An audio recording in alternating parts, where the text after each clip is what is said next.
First of all, Ramadan Mubarak, if you are observing the holy month. Thank you for having me. I'm actually looking forward to this exchange. I think it's important that I give a sense of an explanation as to why I'm here, given that there's been several people on the left that have called for me to be canceled because I'm here. They find your movement to be fascist and to be red brownist. For them, they have an issue of not platforming reactionaries.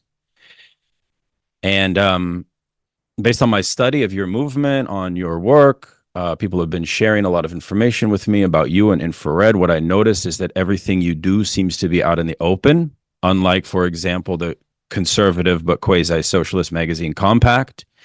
Infrared seems to be an evolving platform with new ideas and strategies constantly being adopted.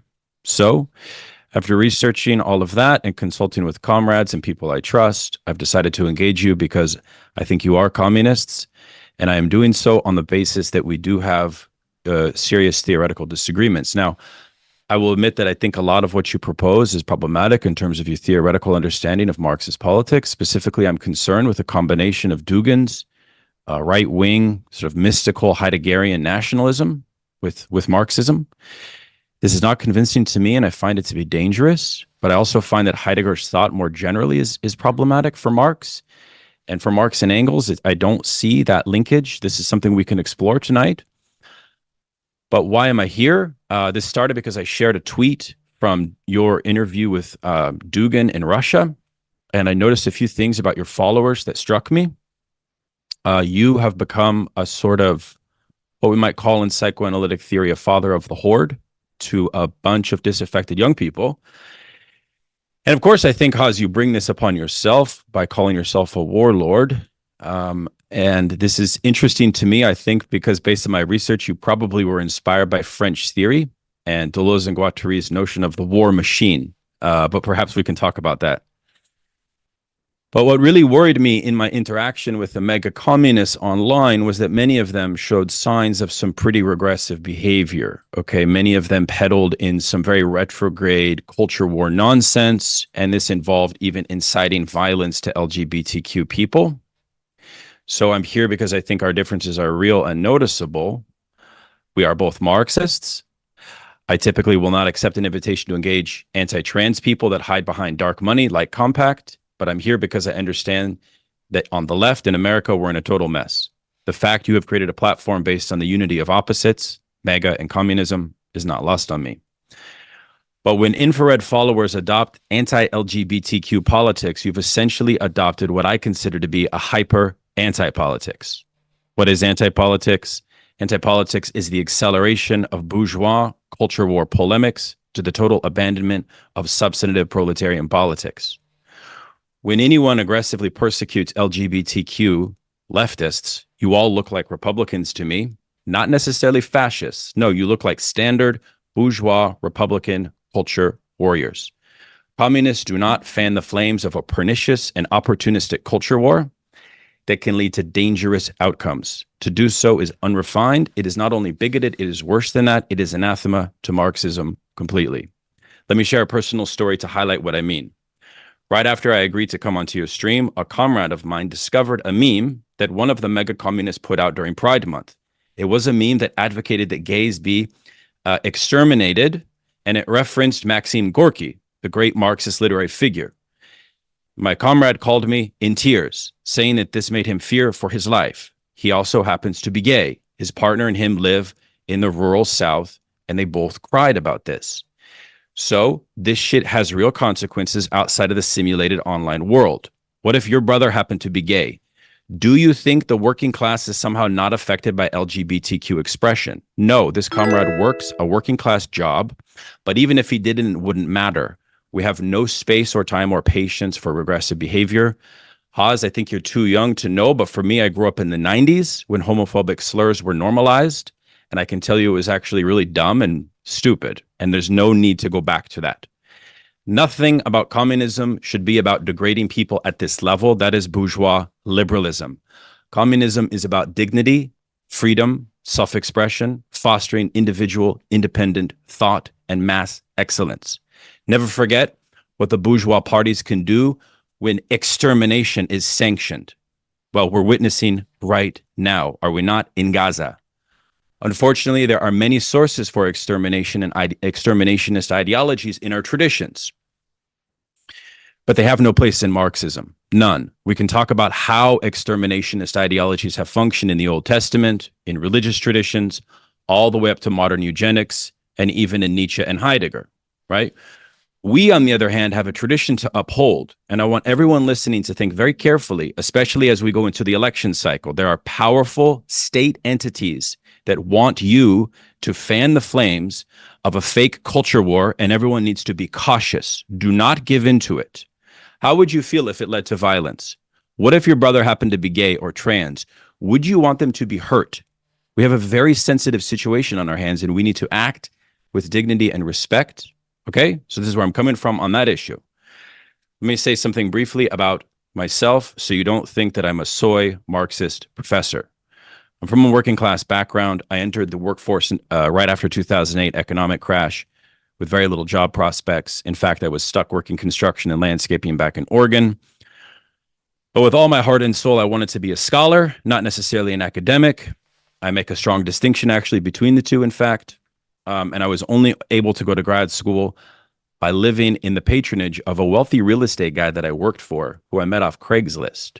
In this process, I became a Marxist. For me, I want you all to know that socialism and class politics are highly personal. This is not a joke. This is not a game. I have family on welfare. I have family that have died from deaths of despair and drug overdoses. I understand the social decay that's happening in this country very well. I've seen the effects that poverty can have on people. Many of my family do not understand socialism. My father and my brother are MAGA. They're pro-Trump. They're conservative, but politically, I know they're completely lost. We need to be more dignified and respectful if we ever want to convince Americans of socialism. As a scholar of Marxism, it's imperative that we be very critical of the university, specifically of its politics, which are dismal and non-existent. As Marxists, we should pursue scholarship and knowledge as much as possible. The main problem with the university today is its exclusion. It is only for middle and upper middle class people, and this is a big reason why the university is no longer a political source at all. Let me finally say I am critical of the DSA and have never been a member due to their professional complicity with the Democratic Party. I have served on the executive committee of a group that I encourage all of you to learn about called Class Unity, an organization that aims to further Marxist analysis. Class Unity is totally independent of and critical of DSA. They offer free courses on Marxism and socialism, which are amazing. While I am critical of DSA, I'm also a close member of Marxist Unity Group, and many of the comrades there encouraged me that this conversation is worth it. That's my intro. Sorry, that was long. Yeah, no problem. Thank you so much for coming on. We do appreciate your willingness to engage in dialogue. And I believe that the perspective you're coming from is a reasonable one, specifically when it comes to the concerns you've raised about comments that were made and potential concerns about fanning the flames of the culture war. I appreciate your comments on the need for communists to exude a level of excellency. I think that's a really great way of putting it. When I think of communists in China, when I think of communists like Xi Jinping, even communists in Russia, that's what they also strive for, is a level of professionalism and excellency, which, to do a degree of self-criticism for the early years of infrared, we were lacking. However, we are striving to go in that direction more recently, especially because of a more international orientation we're taking for the moment. Without wanting to ramble, I want to address the question, hopefully we don't have to get too hung up on it, on LGBT politics and where we stand officially on it. Firstly, I would like to preface this by saying I absolutely do not condone the abuse, the attacking, the denigration of gay people or trans people or any other kind of sexual minority, let alone endorse the idea of exterminating them. I think the response to that specific phenomenon, while I have reservations about its causes, in the form of punishing the individuals and scolding them and attacking them, is probably even more symptomatic of any kind of decay, social decay and pathology, than the phenomena itself could possibly be. And I've made my position clear on that. Our hostility and our inflammatory comments toward leftist members of that community, to be honest, stems from a very concrete experience we've had with them. We've had very ugly interactions with them. These people have tried to dox, they've tried to malign and slander us to the utmost degree. We didn't even begin in any way critical of LGBT politics. Originally, Infrared had members of the LGBT community in it, and there was no problem.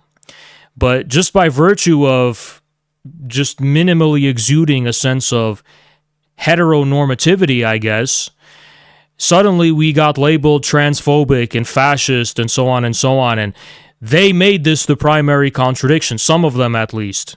So it escalated to the point where there was an extreme overcorrection. We noticed, and this is primarily the criticism, that the critique of heteronormativity specifically, that is at the heart of Western leftism, is what makes it antisocial and bourgeois in nature, for even worse, potentially fascist in our eyes.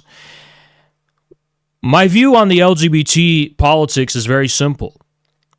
I believe that heteronormativity will always be the fundamental characteristic of any given society. That doesn't mean that exceptions to the norm need to be exterminated or abused or attacked. There are always going to be exceptions to the norm.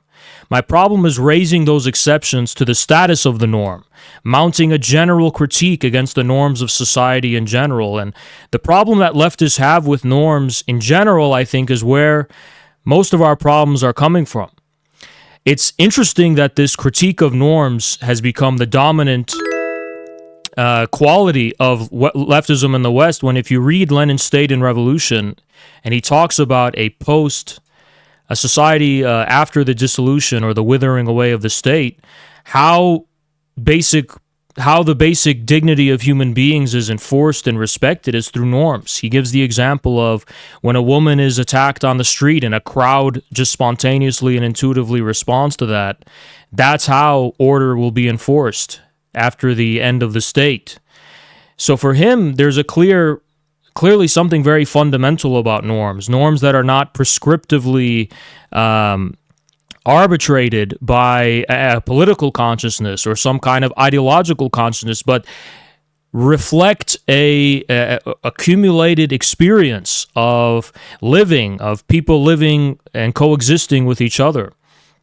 I will admit there's an extent of an overcorrection on our part when it comes to our fights with the LGBT leftists. But as long as it can be respected, as long as the heteronormativity of the working class can be respected, and that is not raised to the level of, oh, this is the basis of fascism, we need to queer society and impose the exception to the level of the norm. We don't want to hunt down minorities and exceptions. We just want a clear understanding and appreciation of the dominant norm, basically. Mm-hmm.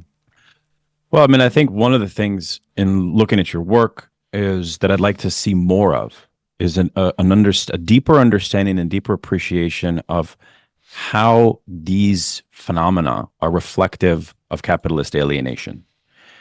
And often, HAZ, when you talk about the experience of leftists, sometimes you essentialize them in an idealist way by saying, like, for example, certain pathologies are unique to leftists by virtue of what? Is it by the virtue of their class position? Is it by virtue of their ideological choice? Because to me, that would be idealist. And it would also be missing the fact that generationally, there is certain forms of social alienation for which these phenomena are an expression. And as Marxists, we should have the solidarity to recognize that, because as I said in my opening remarks, never forget, and MAGA people know this in rural America, in all the post-industrial fucking places in rural America, that you know how hard it is to be a gay person, how hard it is.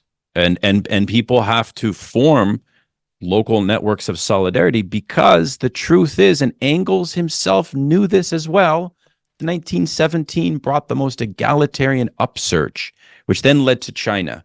for the rights of women and for the rights of sexual minorities, unprecedented. Read Goran Thurborn's book on the history of the family, the biggest egalitarian expansion of the rights of women you could ever imagine, not premised on the forcing of a rigid patriarchal. No, that came later as a reaction, right?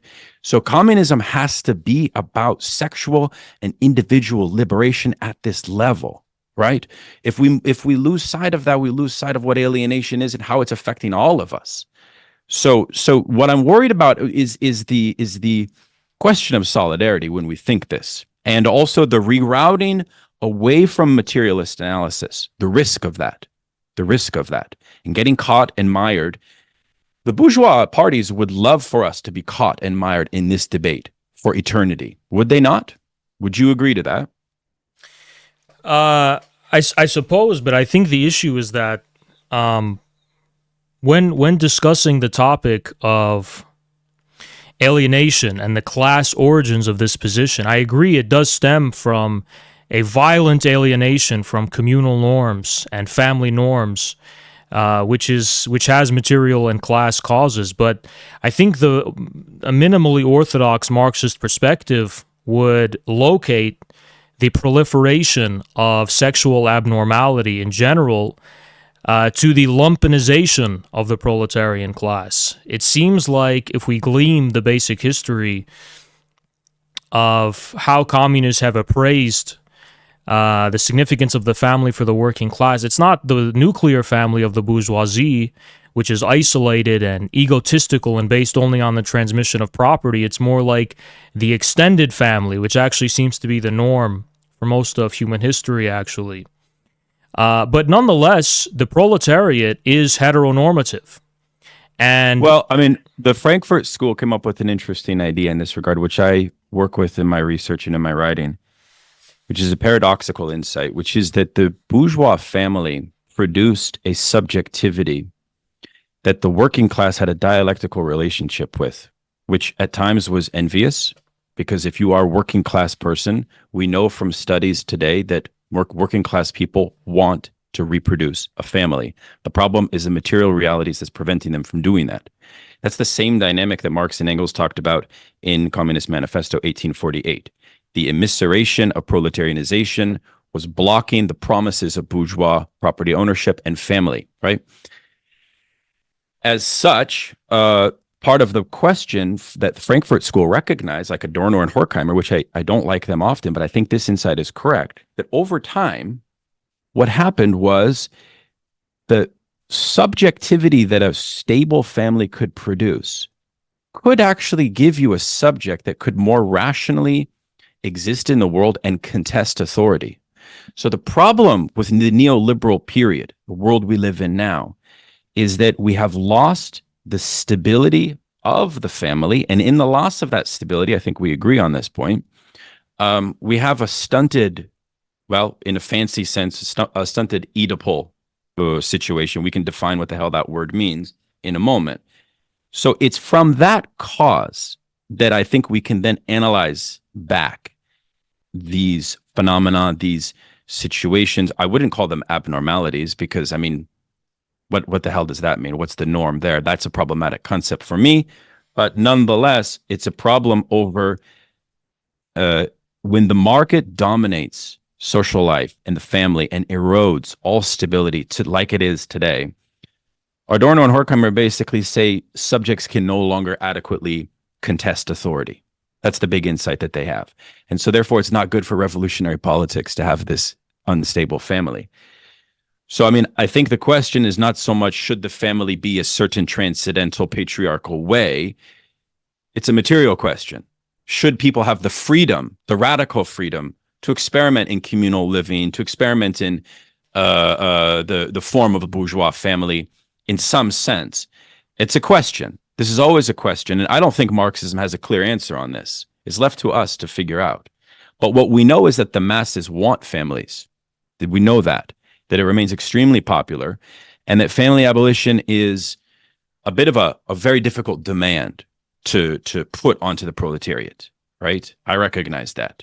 Although I would be curious what your position on family abolition is from the standpoint of proletarian demands. Have you thought about that? Yeah. I mean, I don't understand how this has become a more or less dominant view for the left wing in the West.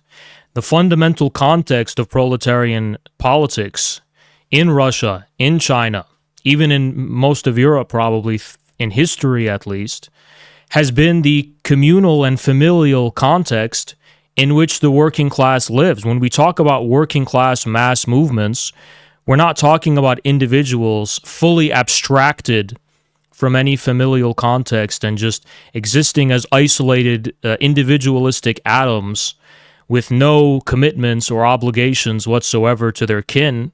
We're talking about networks of people related by blood, related by family, related by community. And that's always been the context of socialist mass politics. It's the premise and the presupposition of it. The notion of family abolition, I think, you mentioned after 1917 in Russia that the return of patriarchy, I believe you're referring to the Stalin period, represented a reaction to that. I don't think it represented a reaction. It's just an adjustment to the actual reality of the majority of people living in the former Russian Empire. Sure, in the urban context, you had various intellectual and petty bourgeois forms of experimentation, but those couldn't be replicated in the context of the countryside. The adoption of the extremely egalitarian divorce laws, for example, when applied to the context of the Russian countryside, actually really harmed materially the status of women, because men took advantage of it and left them hanging high and dry, and it just wasn't feasible or tenable whatsoever within that context. So I don't think the return of quote-unquote patriarchy was a reaction to any kind of egalitarian ideology. I think it was actually just giving way to the material reality that existed then. Well, I mean, I think we should understand what patriarchy is, right?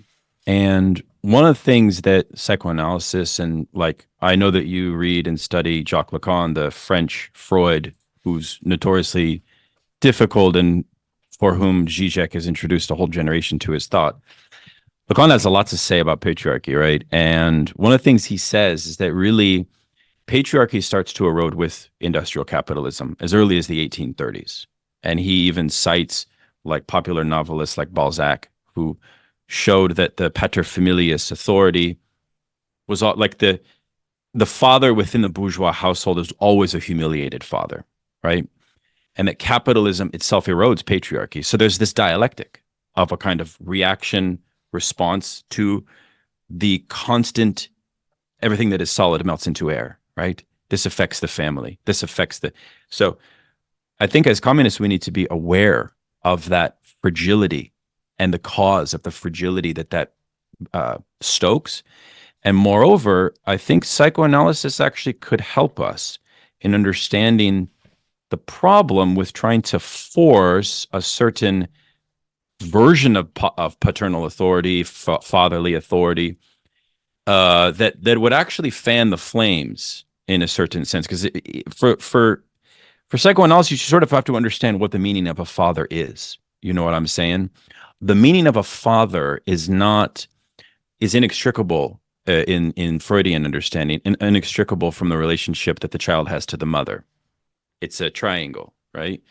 And so the purpose of the father really is to allow for the child to healthily escape from the womb care of the mother so they can be an independent and rational child on their own, okay? When that becomes stunted, you have developed psychotic or perverse phenomenon, or you can also have neurotic phenomenon. In each three instances, there is a relationship of a stunted relationship to the father. So what I'm trying to say is that one of the things that Lacan understood, he read this very important playwright named Paul Claudel, who was like an expert on paternal authority. He's a great Catholic reactionary writer. And he really understood the status of the father, the struggle of the father. And I think one of the dangers is if you have a society like ours, which is fundamentally dealing with this fragmented family, with absent father phenomenon, which is we're not allowed to talk about on the left, but I think that we should, right? We can talk about that as socialists, as communists, not as necessarily religious traditionalists, right? In that context, people want surrogate father replacements, right? They want to have fathers of the real, fathers of the horde, fathers that kind of can offer some strict transcendental assurance. But one of the things that I think Lacan would say in that regard is that actually what you're doing when you do that, you create a community that actually doesn't allow for those individuals to fully transcend the father problem. Because one of the things that Lacan understood, you only transcend the father when you have a sense of equality with the father. There's never a transcendence of the father where the father is like some constant source of authority. Now you have to overcome the father in some sense. And so anyways, that's a side point, but only, I know it gets complicated, HAZ, but I'm only saying it because this was the source of a big debate that I had with your people online. Maybe we can talk about this because I know you've given a video and a talk about this whole name of the father and Lacan and stuff like that. I don't know what you think about it. Sure. So regarding the first significance of the father within industrial modernity or industrial capitalism, because we should remember there's also an industrial modernity for Russia and China, which was a non-capitalist form. But it's true that at the outset, industrial modernity violently abstracts people from the agrarian context in which patriarchy was given meaning. But I think specifically in the experience of socialism, rather than the nihilism of the complete, because I would like to clarify some things. The name of the father is ultimately what attaches a given subject to a real source of meaning, I believe. And in the late Lacan, there's this question of whether one can regard there to be a symptom in the real. A meaning in the real. Mm-hmm. Because the symptom is what comes from the real. So does that point to some kind of meaning that is there, that is not merely just an after effect of some kind? And Lacan says not only would this necessitate the need for a God to exist, but specifically the God of Abraham, the God of the Abrahamic tradition, the God of Noah, the God of the prophets, and so on and so on. And it's very clear what relationship the name of this is even, Freud directly draws from Moses. He directly draws from the Jewish tradition when he talks about the origins of the name of the Father. So it's not just an arbitrary relationship of familial or household arrangement. It's about what attaches you to a fundamental horizon of meaning.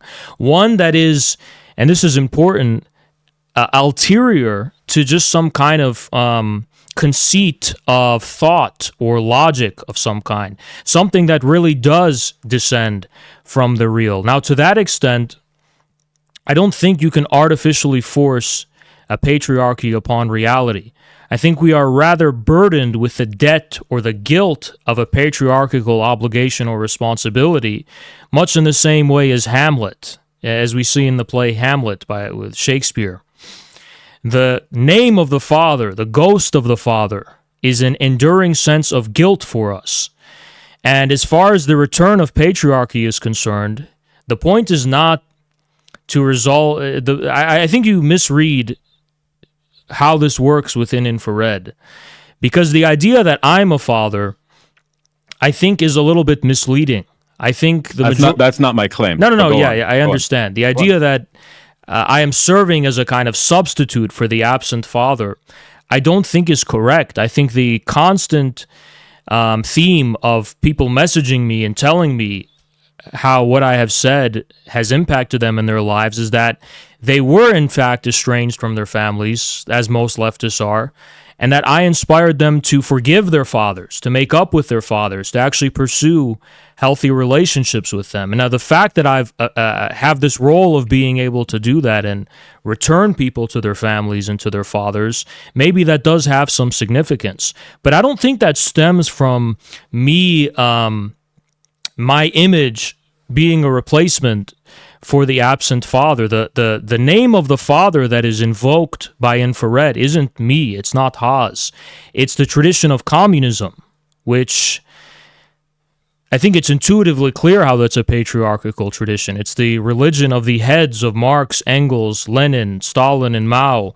Specifically in the American context, we do have this patriarchal tradition which we have not successfully inherited or fulfilled. How would William Z. Foster look at us now and see us now and the state of communism in America? It would make us feel ashamed and guilty, and for good reason. And that is a patriarchal relationship of some kind. Avenging the name of the father, which is the communist tradition in general, I think is an ever-present reality that imposes itself upon us, whether or not we want to acknowledge it or not, if we remain minimally committed to the tradition. Yeah. So now I think we're getting at some points of some disagreement here, because I think you've hit upon several points I wish to respond to. The first is this idea of placing Mao, Lenin, Marx, Engels in the position of a kind of transcendental name of the father that communism must adhere to. I think, first of all, I don't think that those figures desired for future communists to place them in that. That's far too religious. Think about that structure. That is a messianic structure, right? On the one hand, it's a messianic structure, the problem for which is related back to the other point you made, which is if you, HAZ, as warlord, place yourself as this is the key point, a non-lacking, non-castrated father, which is outside of the symbolic, because that's the funny thing is when I was engaging with your people, they were treating me as if I was the father of the symbolic. And the problem with that was that they were presenting you as the only one that could kill me, the only one that could fight me, right? So the problem then with a Horde father, according to Lacan, is that the Horde father maintains aggressivity of its subjects. The aggression remains. When the whole notion of the name of the father is about the transcendence of aggression and the development of rational, independent thought. Problem that I have with Horde structures, their authority doesn't facilitate rational, independent thought. And I think that this is a great motivation for infrared to continue to pursue theoretical inquiry. I mean, if we place Engels and Marx as transcendental fathers, how can we take a concept like dictatorship of proletariat, for example, and actually work with it to face our realities? Are we just going to replicate what the transcendental fathers did exactly? We can't do that. That wouldn't work. That wouldn't make any sense. So there's also a problem of independent interpretation. This is a worry that I have. Mao made mistakes, did he not? Did Mao make mistakes? Of course. Did Marx make mistakes? I don't know. Of course, right? This to me is a question. Now, I think you're right that we must have a profound reverence, but that reverence should remain intellectual, right? It should not enter into a theological domain for me. Now, I notice that your Dugin and Heideggerian stuff has this mystical messianism, and it's I find it quite interesting because you know why it's interesting? You're a big critic of Western Marxism, but Western Marxism is also messianic, and I think that you have a messianic structure, which I'm not necessarily opposed to. I mean, we're dialoguing here. I think, just an anecdote. I was in Moscow recently, and I had the privilege of visiting Lenin's mausoleum. I don't see how you can escape the messianism that is inherent to communism. I mean, it's objectively there, whether we like it or not. And I think this is a point of disagreement I'd like to raise with you regarding whether or not we can only appraise the significance of these figures from an intellectual perspective. The reason I disagree with that isn't because I think those individuals are without faults. That is, you're right, that's completely opposed to the spirit of all of those thinkers. Mao himself said that he thinks it would be a good deal that after he died, if it was appraised that he made 50% correct decisions and then 50% mistakes, he thought that would be fair. He also is famous for regarding Stalin as having been 70% correct and 30% wrong. While Stalin probably wouldn't admit it openly, he probably didn't entirely agree with Lenin on the national question and its enduring significance, and specifically giving the Soviet republics the right to secede. Lenin, of course, deviated from the well, it's actually questionable whether Lenin deviates from Marx and Engels, actually, but they at least deviated from the tradition that laid claim to their inheritance, which was the Second International. So I understand what you're saying from that perspective. But I think the difference between Western Marxism and Eastern Marxism is that the reverence of these figures isn't to make them into kind of gods or infallible superhuman individuals, but rather a matter of historical memory. Their names are attached to specific, concrete historical experiences which did materially transform reality in practice, not just as a matter of the intellect, but literally affected the very texture of civilization itself irreversibly. The legacy of Lenin in the Soviet Union is not just an intellectual, but someone who fundamentally laid the foundation of an entirely different path of modern industrial development and civilization. The same is true for Stalin and Mao as well. So these thinkers, the reason they have a patriarchal significance isn't because of a superstition where we're just elevating them to some kind of transcendent level outside the scrutiny of rational thought. Rather, we're acknowledging that their legacy and that the memory of these figures stands for something far beyond them as detached intellects or just even as individuals in general. They represent the leaders, the thought leaders, so to speak, of different eras of history, which of course includes the innumerable contributions of the people. Stalin was regarded as the father of the Soviet people. Without the people, what is Stalin? Nothing.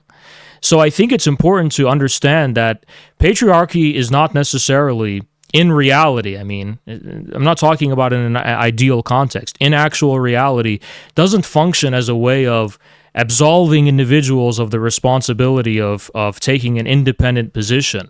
But I think the impossibility of acquiring equality with the father lies in the antecedents of the Father. The Father is what precedes us. It's the totality of a history that comes before us that's being succeeded.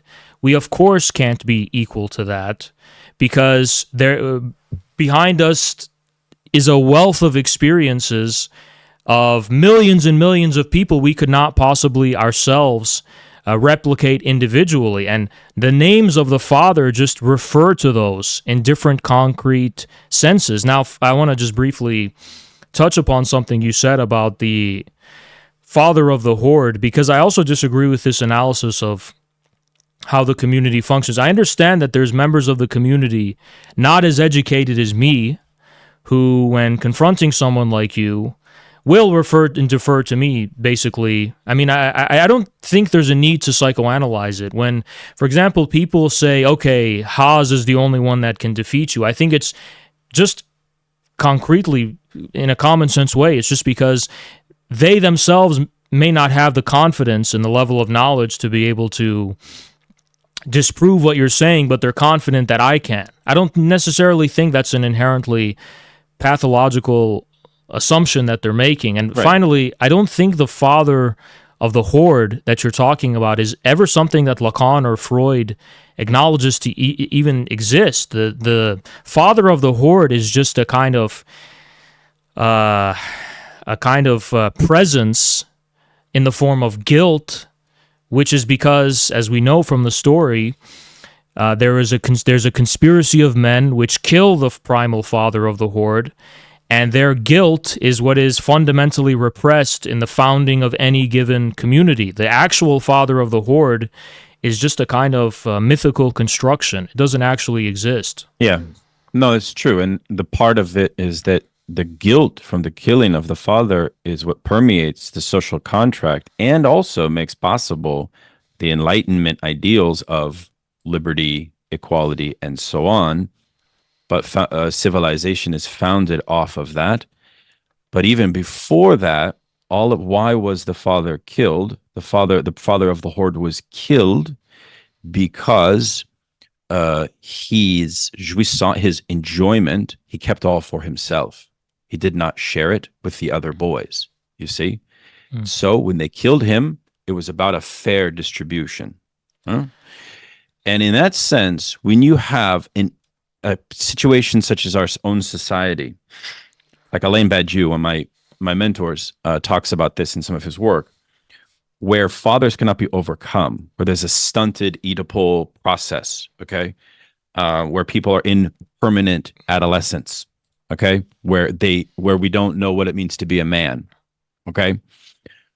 He says that gangs and outlaw groups form in which the rivalry of the primal father returns in an imaginary form, in a fantastical form. It's not real. You're right, it's not real, but it is enacted. It is simulated.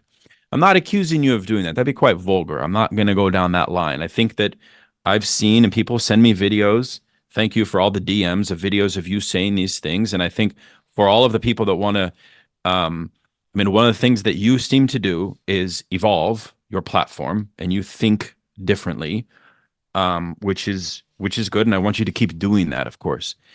But I think that there's this amazing Argentinian Marxist. He was a Che Guevara named Leon Rosichner, and he wrote this book where he argues that the father of the horde is actually in capitalism, like that the mode of production. And he makes this argument that like a revolutionary group, the leader of a revolutionary group, their task is the organization of the disaffection of the proletariat towards the end of what he calls the invention of a new rationality, so that each member of that group functions as a leader themselves.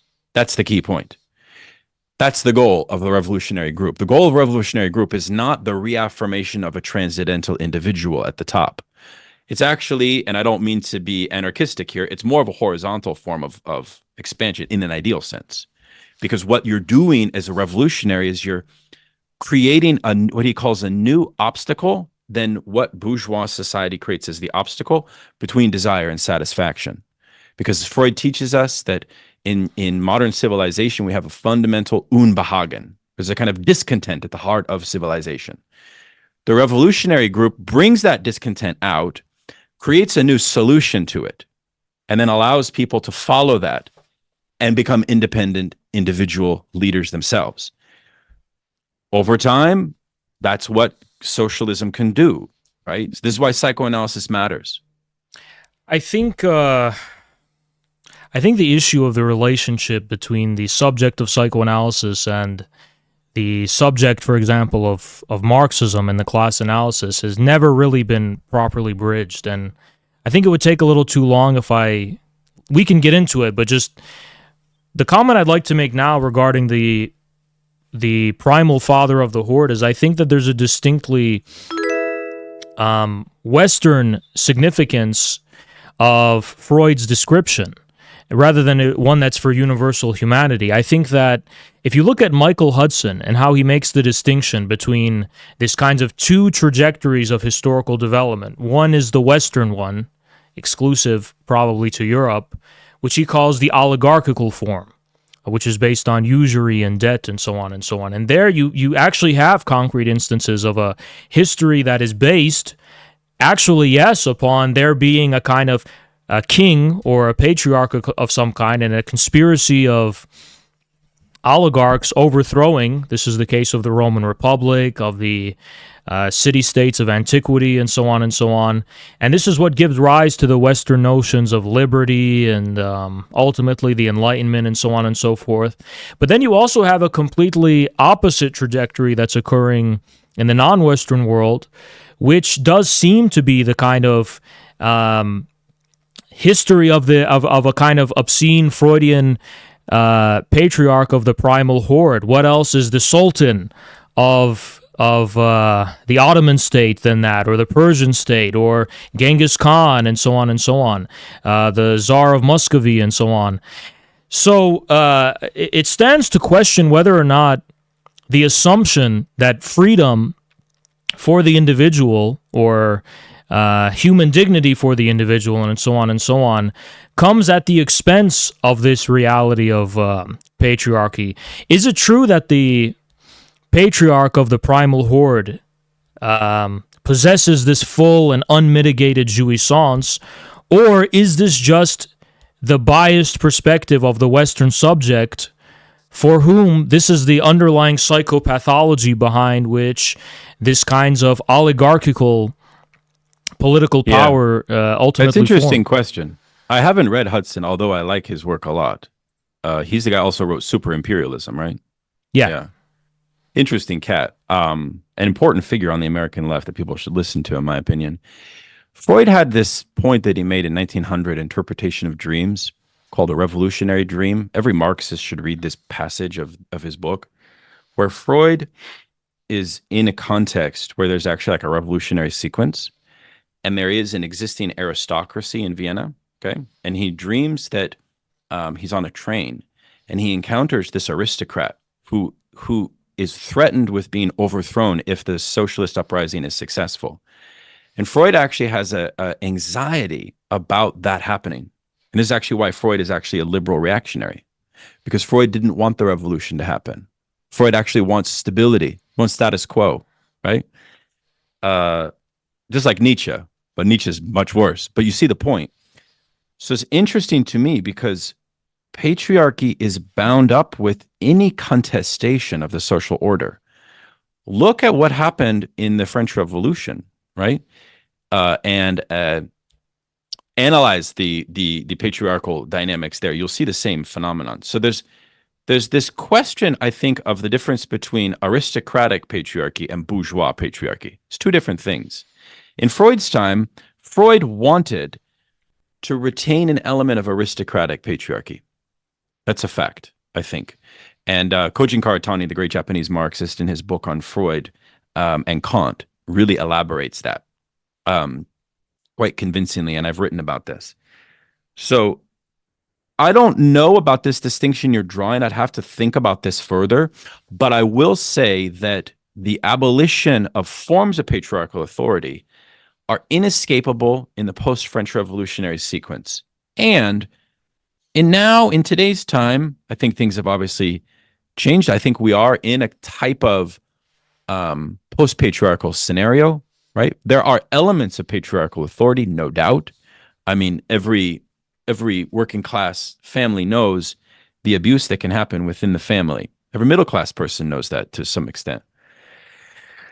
But nonetheless, it's a fragmented patriarchal situation that we have today, no doubt. But I can't really comment on that distinction, HAZ, because I don't know Hudson's work well enough. Yeah. And I'm not convinced of that East-West distinction Well, too much I myself. think, for example, if we look at the forces right now challenging Western hegemony, they're characterized by countries that, I don't know how else you would put it, that are more or less led by some kind of patriarchy or patriarchal tradition, right? You have... Right.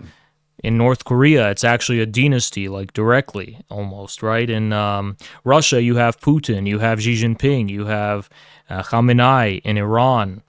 I think this phenomena of strongmen, kind of Caesarian patriarchs, versus this kind of more horizontal, post-patriarchal neoliberal societies is a real distinction in the world today.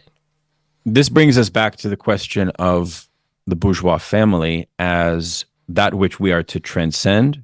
But see, in your thinking, what I'm almost hearing you say, and this is perhaps reflective of some of your work, is that your vision of revolution would not be a sublation of the bourgeois family and structure and so on, but perhaps in a sense would be a displacement of it, would be a return to something completely other than it. It would not be building on its foundation and transcending it or sublating it as such. And I think that that's a difference that we have with each other.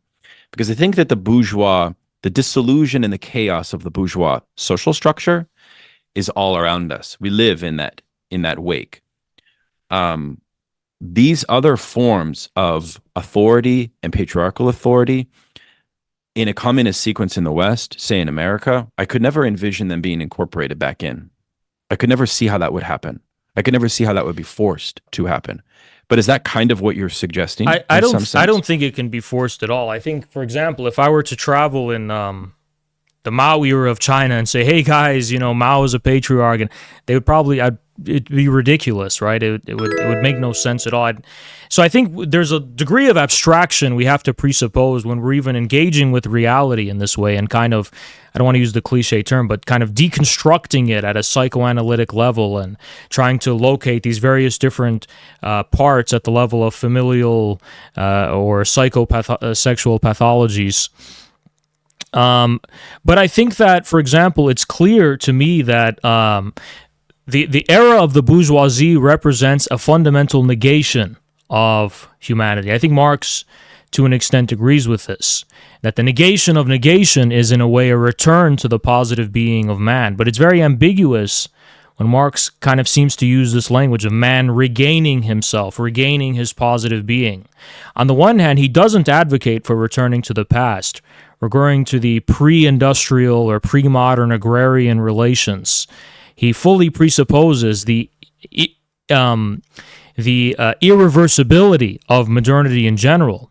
But at the same time, there is a recurring theme that communism represents a negation of the negation, which is therefore a return of some kind of positive being, a return to these communal, not to the return in particular, but in general, a return to these communal relationships and familial bonds, which have characterized the majority of mankind's history, but according to Marx, were obscured to him, were never fully clarified to him. And now finally, because of their complete and total negation by capitalism, we can finally acquire a kind of science and insight into the essence of man and these communal relationships. And that is, for him, what communism is. Now, the way I interpret that, to answer your question directly, is that I believe that if we look at the concrete experience of communism historically, we do see an acknowledgement of the irreversibility of modernity, but simultaneously and somehow this is able to be integrated within a more or less a continuity of civilization. We see in the case of Russia under Stalin, the integration of industrial modernity into the long history of the Russian civilization, and it's reflected and acknowledged as such. The same is true for China. I mean, many people miss the context that Mao was an expert of the Chinese classics, that many people think he's illiterate or vulgar when it comes to Marxism, but that might just be because, I mean, the overwhelming majority of his knowledge was steeped into the rich literature of China and China's own history.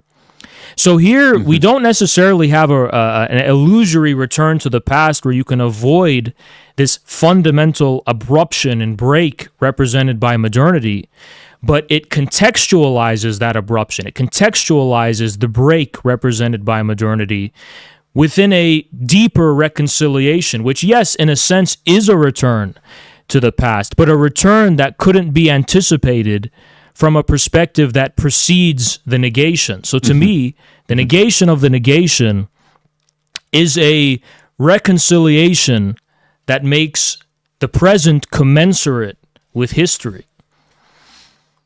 Yeah, I mean, I think in a certain way, what you're hinting at to me represents a danger of a certain event, a certain form of eventual politics that would think revolutionary sequence in perhaps an unmediated fashion. Like for me, I'm always attentive to what Marx and Engels learned from the Paris Commune, which in a certain sense, if you think about it, was a very like humbling lesson because it was a total failure. It was actually a disaster. Actually, speak about genocide. It was actually like a genocide what happened. And it was all led by anarchists and socialists and like a total, like we have failures today on the left, obviously, but the Paris Commune was a very instructive one. But there was one area where its negation was instructive and enlightening, which was that it allowed for the working class to have an exemption from labor for a time being and to experiment with power. And that process itself is essential. So I would simply caution a thinking of revolution in a kind of eventual insurrectionary mode. Then we can actually then think about that vis-a-vis Dugin and some of this mystical event stuff, which I find can be dangerous in the sense that it's not patient enough for me because it's not building the resolve of the working class independent organization, which Marx and Engels put at the at the very center. So the whole process of the negation would have to be detethered from some kind of conception of the immediacy of it, of the immediacy of revolt as producing something which would return man to something profound. I don't think that revolts, and we know from alter globalization to Arab Spring to Occupy Wall Street to Black Lives Matter, revolts do not shift the ontological substratum of us. Exactly. I would prefer to think about revolts and negations of the system, okay, vis-a-vis consciousness, okay? This is getting us to my hesitation, my fear with Heidegger as such, in this ontological form of thinking politics, which we can maybe talk about. So I don't know if that touches exactly on what you're saying, but I'm thinking that you're talking about the reconciliation of humanity and communism and revolution. Well, very briefly. And, oh, sorry, I didn't mean to. No. Go ahead. I was asking clarification, but go. Yeah, I think that I think that's the key point of what I'm trying to say is precisely the need for the modern mediation. The Leninist party form, in my view, is the ultimate form of modern organization.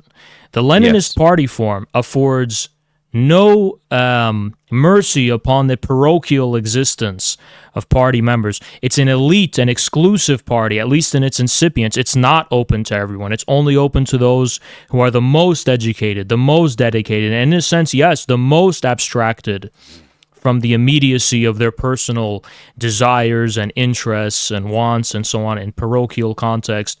But I just think that through this mediation, we end up arriving precisely at the negation of the negation, and it stands upon the shoulders of revolutionaries whether they want to acknowledge this new negation of a negation either as a complete failure or as the vindication of their original revolutionary impulse. Very concretely, socialism in one country, the failure of the revolution to spread after the October Revolution. On the one hand, Lenin was a little bit beset by this and wondering whether this meant a total failure, but there was a worm of doubt in his head, which he writes directly toward the end of his life.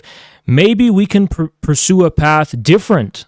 Maybe we can pursue the premises of civilization in a way different from that pursued by Europe. Maybe that's possible. He wasn't certain about it, but it was this worm of doubt in his head about all of this kind of dogmatism of the old Marxism, which Stalin seizes upon and remains faithful to realizing. So Stalin sees the so-called failure not as a failure, but precisely as the moment of the negation of the negation. Precisely because we went through this totally negative revolution and created this highly advanced form of modern organization. Now, finally, we have a clear insight into the real laws of history as they concretely actually exist in the current state and status of the Russian nation and the Russian people. Now it's finally clear for us. Trotsky, on the other hand, responds to it differently. Hold on a second, because you see, part of this notion of vanguard party and the consciousness that they would impute to the most radical elements of the working class movement is only possible when you have trade union consciousness developed. And trade union consciousness is only possible when you have a bona fide working class culture and a series of apparatus and parties. Hold on. That's why I agree with Badiou when he says that our task is not a task right before 1917. That would be a bit historically anachronistic. No, our task is more, the analog for communism would be pre-1848. Which is, we have a kind of nascent, non-existent class consciousness on the one hand, and a nascent, non-existent institutions for the working class. Neither exist. When those exist, we can talk about negation of negation at another level. But without them, you talk about negation of negation, you're talking about mystical anarchism and insurrection. That's what I worry about. I think what you're talking about, to translate this to the best of my ability, is that there needs to be a material context for the application of this kind of Leninist politics. There needs to already be a form of the existence of the working class constituting itself as such to even give meaning to that form of organization in the first Yes, place. exactly, because the working class needs to have an adversarial Yeah, opposition, right. not only to the ruling class and to bourgeoisie, that's established, but to management as such. Yeah.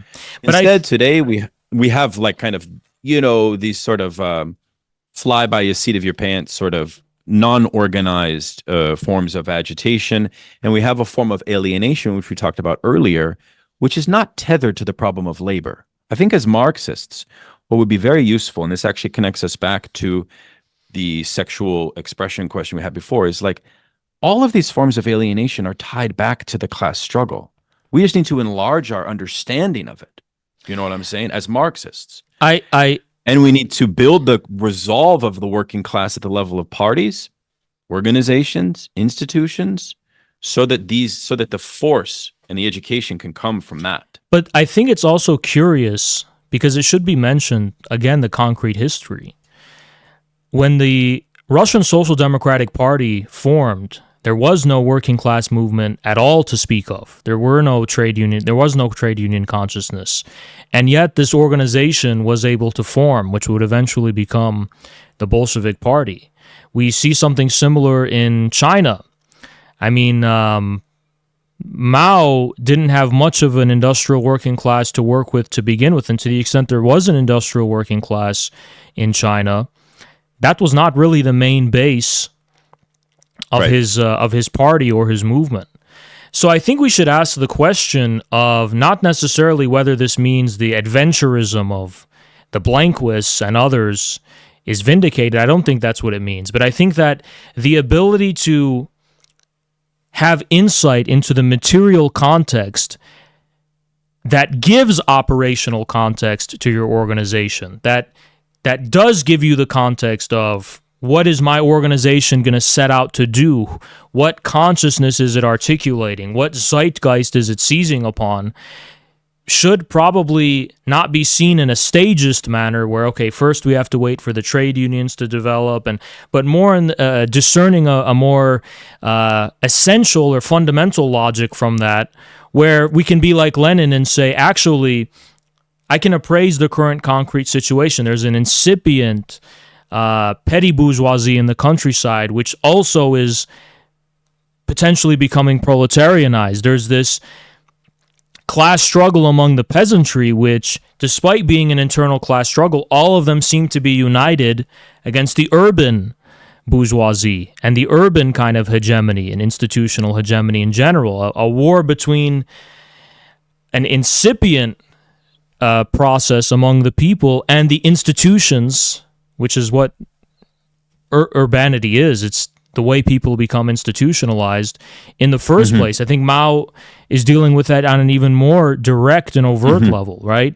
So yeah, I guess that's a good context to begin with maybe some of our disagreements about Heidegger, or more importantly, MAGA communism, because for us, rather than waiting for trade unions, we precisely see MAGA as probably the equivalent of the trade union consciousness of the past. It's not necessarily revolutionary. It's not necessarily even progressive, but it is a kind of, for us, fundamental context in which communist ideas would give articulation to and which would be applied to.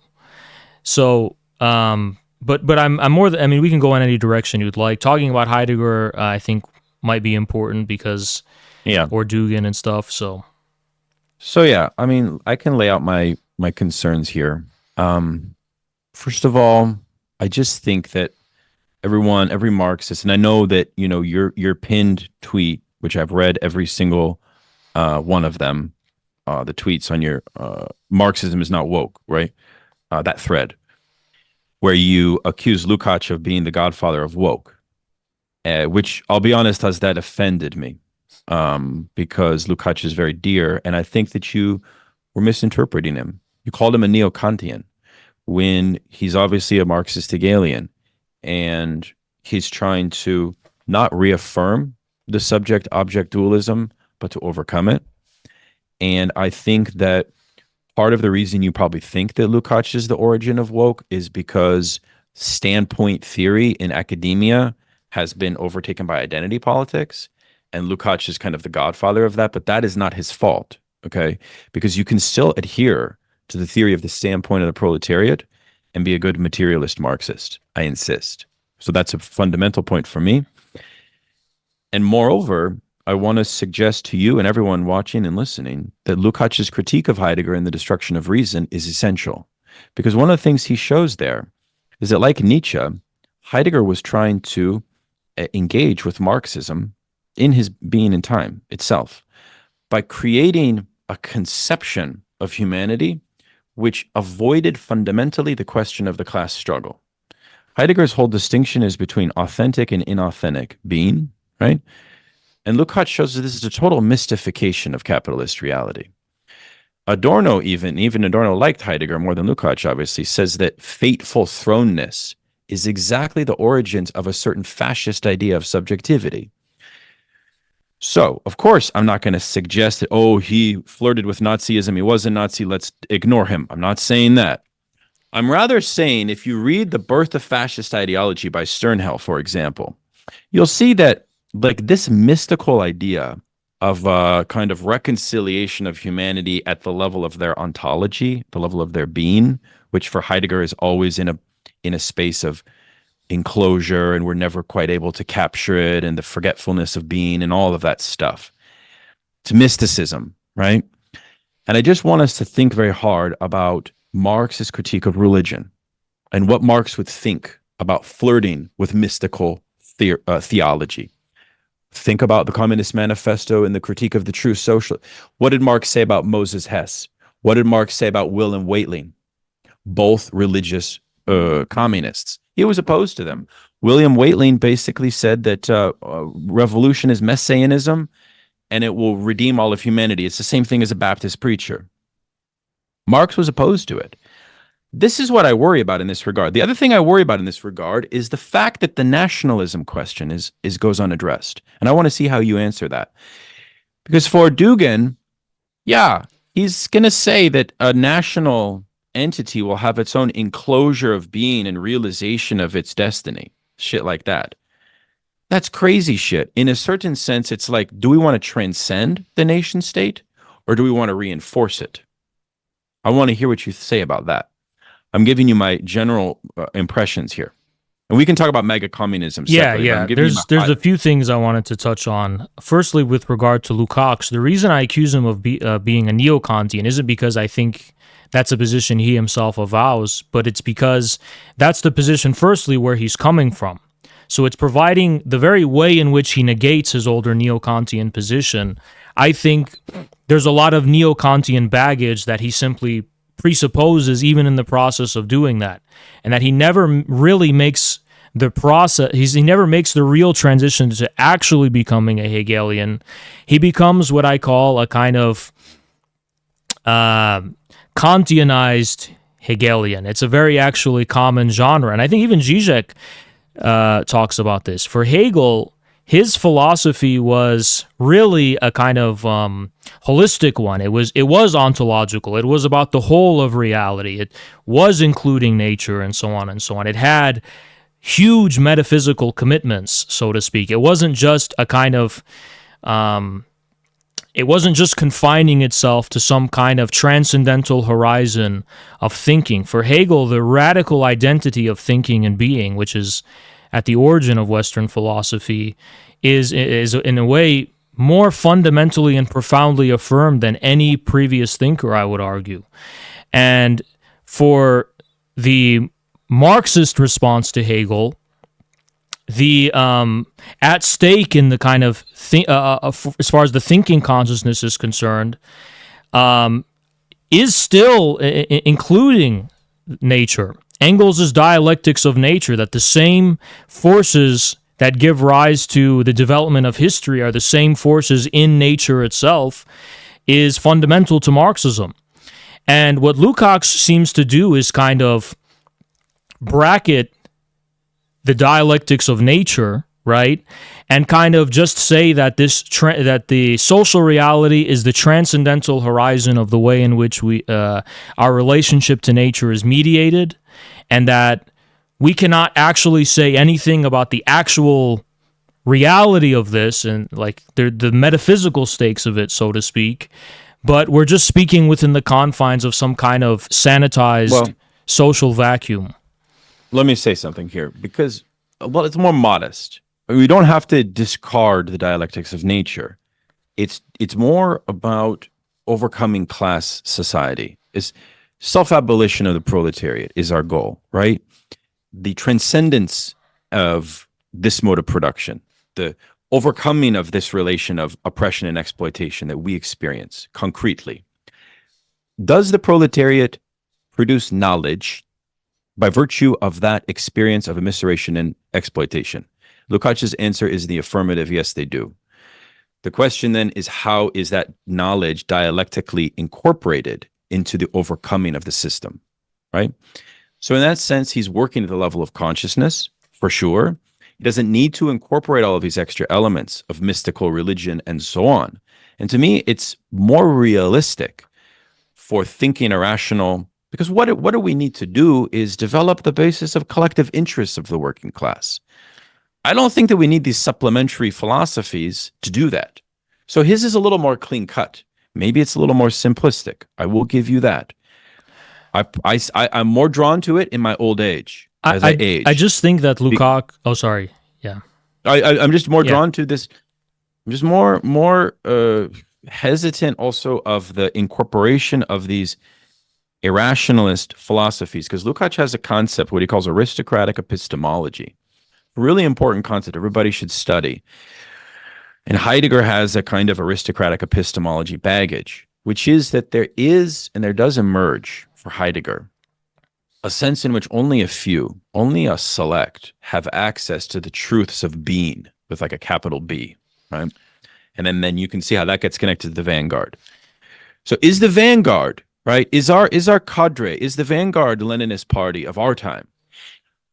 Do they need to possess that knowledge of the truths of being?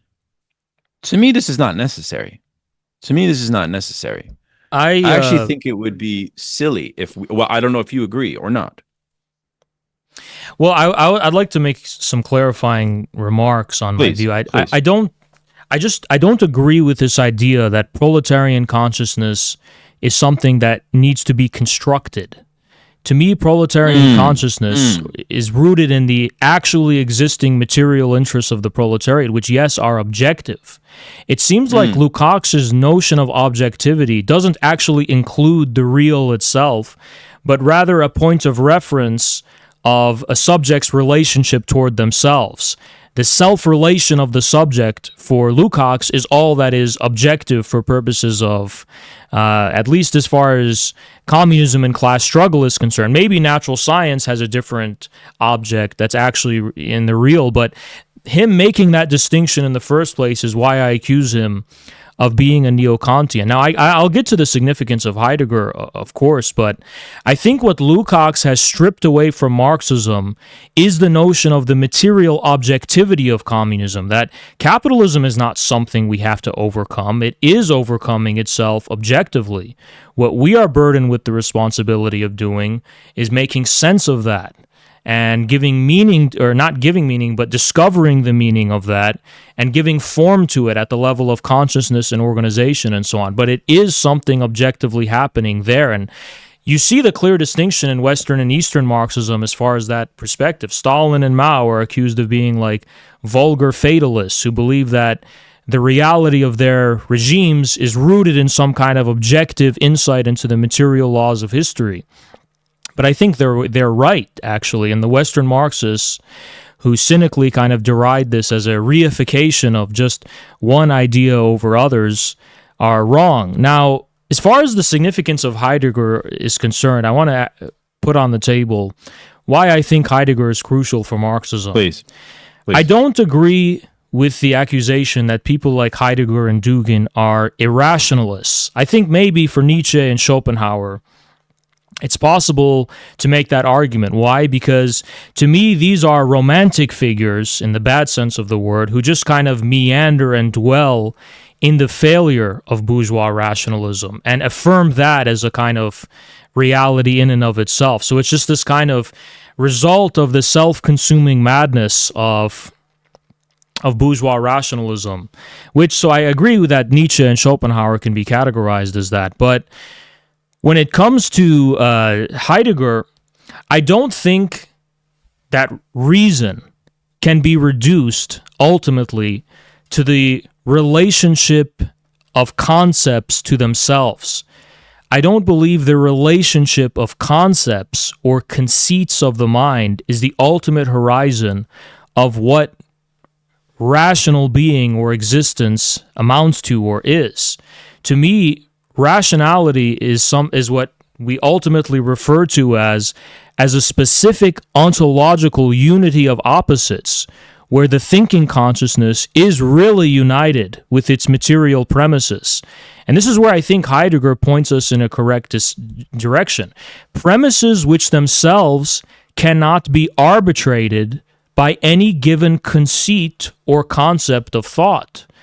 For Heidegger, the way he responds to this problem is obviously wrong, because how he responds to it is that because of this inability for the conceits of the thinking presence, beginning with the logos, to fully ground its own premises, we are just kind of faced with confronting this kind of oblivion of being itself, where because we cannot find an adequate means of giving expression to it, which actually is it, this is a kind of fundamental crisis. But to me, Heidegger stumbles upon a realization of something which I think has productive and positive consequences, namely the fact that there is no specific horizon of the disclosure of being in the form of thought, and more specifically conceptual thinking, which can itself define its own material premises on conceptual terms itself. And I think that's exactly why I disagree with Lukacs' so-called rationalism, if we want to call it that. If he's critiquing irrationalism, my critique of his rationalism is that it's idealistic. It's this vain attempt to insert the premise of thinking, to insert into the premise of thinking creatures of thought themselves. The way he does that is in the so-called notion of proletarian consciousness, that philosophical thought, being unable to fashion its own premises on terms within its control, kind of uses class struggle as a vehicle with which to do this and realize this. So realizing proletarian consciousness really then amounts to this kind of mastery of consciousness over its material premises. And I find that to be a fundamentally, not only idealist, but yes, Neo-Kantian orientation. Why? Because the Neo-Kantians, from the same social democratic context Lukacs is coming from, more or less do affirm the same thing, but in a different way, through institutions, through the creation of these kinds of civil society institutions, which represent the self-consciousness of society. Yeah. Society can be fashioned according to the conceits of reason and thought. I think the problem with this line of Heideggerian thinking is that it doesn't have a theory of fetishism, because the reason that rationality matters is because rationality is different than commodity fetishism, which is the condition that knowledge is subordinated to in capitalism. Or you could use the fancy word of reification if you want to use that. It's a more modest proposal that Lukacs offers, which is, one, the experience of evisceration and exploitation by the proletariat produces a revolutionary knowledge. The task is the coordination of that towards ends of emancipation of the working class more broadly.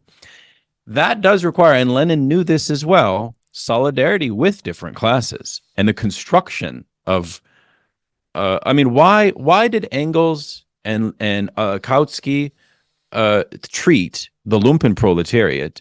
Sometimes, you know what they would do is say, buy them off. Buy them off. Why, if you're doing a rent strike, will you buy off a landlord to help you for a moment? Because it's strategic. Class struggle is strategic. It has to be. Lenin knew that better than anything. The problem of the peasantry, always strategic. What I worry about in this Heideggerian conception is that there's not an understanding of the fluidity of capitalist class relations, especially now. and the necessity for us to recognize and honor that. Otherwise, we do run a risk of thinking about the class formation in a static way. I'm not saying you're necessarily doing that, but I think it's a risk, okay? And the other risk that I have here when we go back to the MAGA question is how can we ideologically convince, in a Gramscian sense, have a war of ideological hegemony with the MAGA cohort to convince them to renounce and redirect their resentments towards the elites, towards more productive class struggle enemies. How are you going to make that pivot? It's a big fucking pivot to make. You could say, well, let's follow that and just do a revolution that's anti-elitist. But again, that's exactly what happened with Mussolini. Because Mussolini was trying to do this, and he wasn't able to do revolution at the mode of production.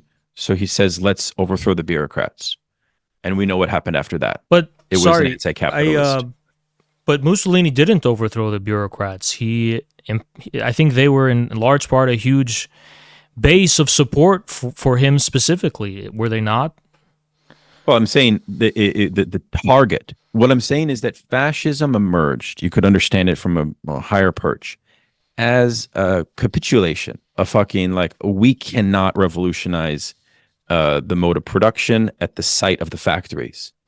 This is where the idea of the general strike came from. And Sorel, this is why Sorel is so important in understanding the origin of fascism, because Sorel himself gave up on rational class politics. And that's a problem when you do that. But maybe I could form it in a question, HAZ, which is, how is your hegemony struggle with MAGA going to shift their target of enemy as they currently understand it towards a Marxist conception? How are you going to do that? I think I would begin to answer that question by kind of going back just a little bit to the question of the specific kind of knowledge generated by the existence of the proletariat. Yeah, please. Because I think I disagree with the view that the suffering in and of itself produces any kind of knowledge. The lumpen also suffer. I mean, plenty of people suffer.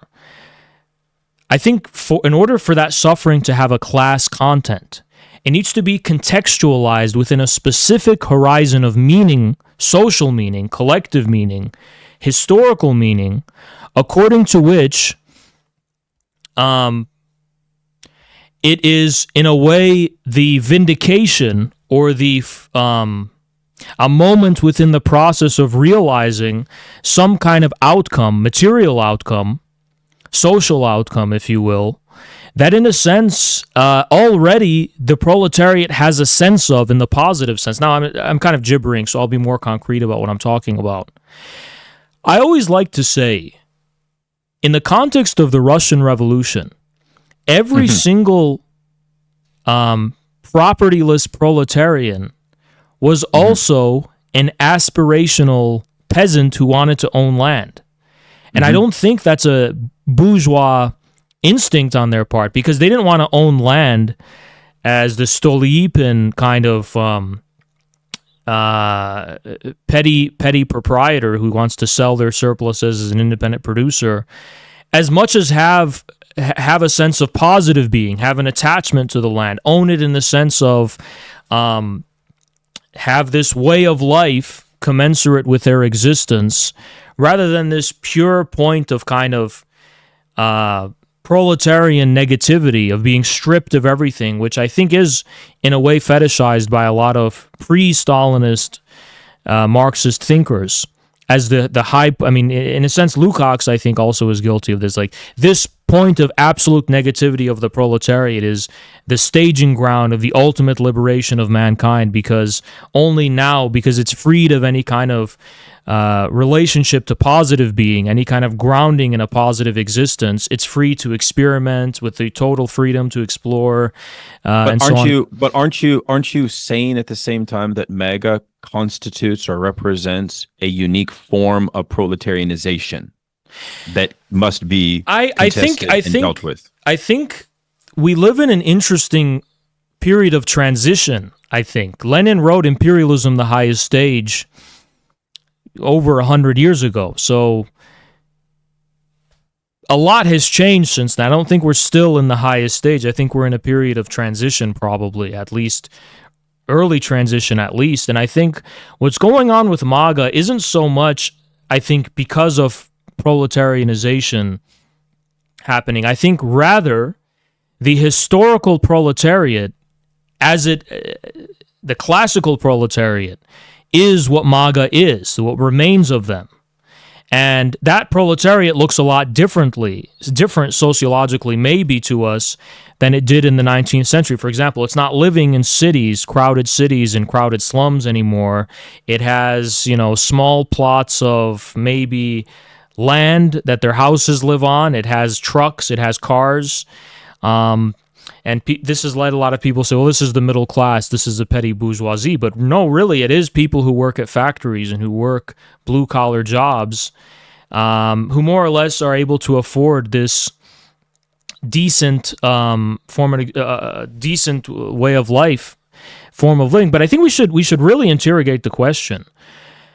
Isn't it true that in the post-war period, the white picket fence house, single family with a car and whatever, the American dream, wasn't that a kind of concession to the dreams and aspirations of the proletariat? And if we think this is exclusive only to capitalism, also in the Russian context of the Soviet Union, the worker also had their own dachas in the countryside, vacation homes. They did have a more or less, it wasn't one for one the same thing, obviously, in terms of urban planning and the widespread usage of cars, but the sense of dignity and independence of the American worker had a counterpart in the Soviet worker. That doesn't mean they were petty bourgeois. It just means that, to at least in a limited extent, the aspirations of proletarian politics were fulfilled in the American context as exacting a concession from the ruling class. In the Soviet context, a complete takeover of the state, as a proletarian dictatorship. But nonetheless, I think sociologically it's a similar phenomena. Even the pattern of deindustrialization, the post-Soviet deindustrialization, it's very similar to the neoliberal deindustrialization that happened to the proletariat here. So to me, I see sociologically MAGA isn't really that different from like the communists in Russia today who look upon the 20th century Soviet experience as the kind of high point of the golden age of literally for them it was the proletarian dictatorship. MAGA looks upon this golden age of more or less blue collar. They see it as a blue collar dictatorship. It wasn't that, but they see it that way because of the concessions they were able to exact from the state at that time. So, no, I mean, to me, when it comes to MAGA, it's not necessarily about completely transforming their consciousness, but rather articulating and making sense of their existing consciousness, which I think is more meta than just something that can fit within the confines of conceptual thinking. It's to make sense of the concepts that are suspended in their consciousness, not to introduce new concepts necessarily, but to organize the concepts that are already suspended in a way that is consistent. They are right about the existence of a deep state. They are right about the significance of Bill Gates and these various agendas. I mean, a lot of their conspiracy theories have truth, but to consistently make sense of this consciousness without betraying it, without kind of falling into the errors that it leads to. I don't want to mean to ramble, but MAGA's intellectual leaders are precisely the ones who betray MAGA because they draw conclusions from this spontaneous consciousness of MAGA in ways that betray their fundamental premises. Because they are confused at the theoretical and philosophical level, they don't know how to make sense of them. So you have the white nationalists, completely divorced from the MAGA base, totally. They were never close to them to begin with, but there's them. You have the kind of right-wing influencers like Dave Rubin, all these kinds of people. Again, totally divorced from the MAGA base. And I think the task of Marxists is just to consistently maintain fidelity and be faithful to the spontaneous or organic instincts the MAGA proletariat already has. I will give you this. I mean, one of the problems we've had on the left is we have not seen emerge a form of leadership which is capable of doing what I mentioned earlier, which is to organize the discontent of the masses. And that's a reflection of the class character of leftist leadership, and that's a problem, right? If I were you, I would abandon the project of trying to, I would rather think of a way to take the working class elements out of MAGA completely, because I think that if you look just at the percentage of working class people that revolted on Jan 6th, what was it? 9%, what I read? Maybe 13? It's not a working class movement. And like you just said, it may be majority working class, but they're actually ideologically alienated. So why remain within the framework of MAGA if they're so ideologically alienated? How do you shift them? How do you shift them out? So, this is the construction piece. No, I think it's a fair point, but I think I would say that the goal isn't actually to remain within the MAGA period. Like, again, the analogy is that MAGA is like a trade union consciousness. We do want to go beyond MAGA, but the reason we affirm MAGA communism is because it's necessary to integrate this particular experience by the American working class of MAGA, of this incipient. I think the first form of partisan politics in the U.S. in the era of neoliberalism, at least, and build off of that foundation which has already been laid. Now, the historical era of MAGA for American politics, it's irreversible. It's fundamentally divided the country in a way I don't think can be bridged or resolved. That chapter of the history of the American working class needs to be acknowledged. It needs to be recognized, not in order to meander within it, but to integrate it within a post-MAGA working class politics political future. Now, the reason I just think it's important to acknowledge and recognize MAGA is a specific understanding of history, where the totality of history is history of the people, right? Not even just the working class, but the whole people. This is fundamental to Marxism-Leninism, needs to be integrated in such a way that culminates and gives rise to the revolutionary consciousness of the present. To liquidate MAGA and say, okay, this was just one big complete mistake, would be a form of historical nihilism, in my view. It would basically say, listen, this whole experience of the polarization and of the struggle between ordinary working class people against the hegemony, however flawed and however confused, that was just totally meaningless. It was just totally meaningless. It was one big mistake, and your only ability to find satisfaction in terms of the pursuit of rendering your life meaningful and sensible is just to listen to me, the intellectual. Not only do I think that's wrong, I don't think it works. I don't think people buy it. I think you have to acknowledge and level with where people are at now in terms of their consciousness and what they've just experienced. And in a way, yes, vindicate their history, succeed it, vindicate MAGA. MAGA is beset by a lot of the things you're talking about, confusion and alienation and mistakes. I totally agree. But the goal of Marxists should be to, in good faith, vindicate the correct and underlying essential feelings and instincts of the working class, which was there is a rational kernel to MAGA, the recognition of which is precisely what's going to allow the working class to move beyond the confines of MAGA.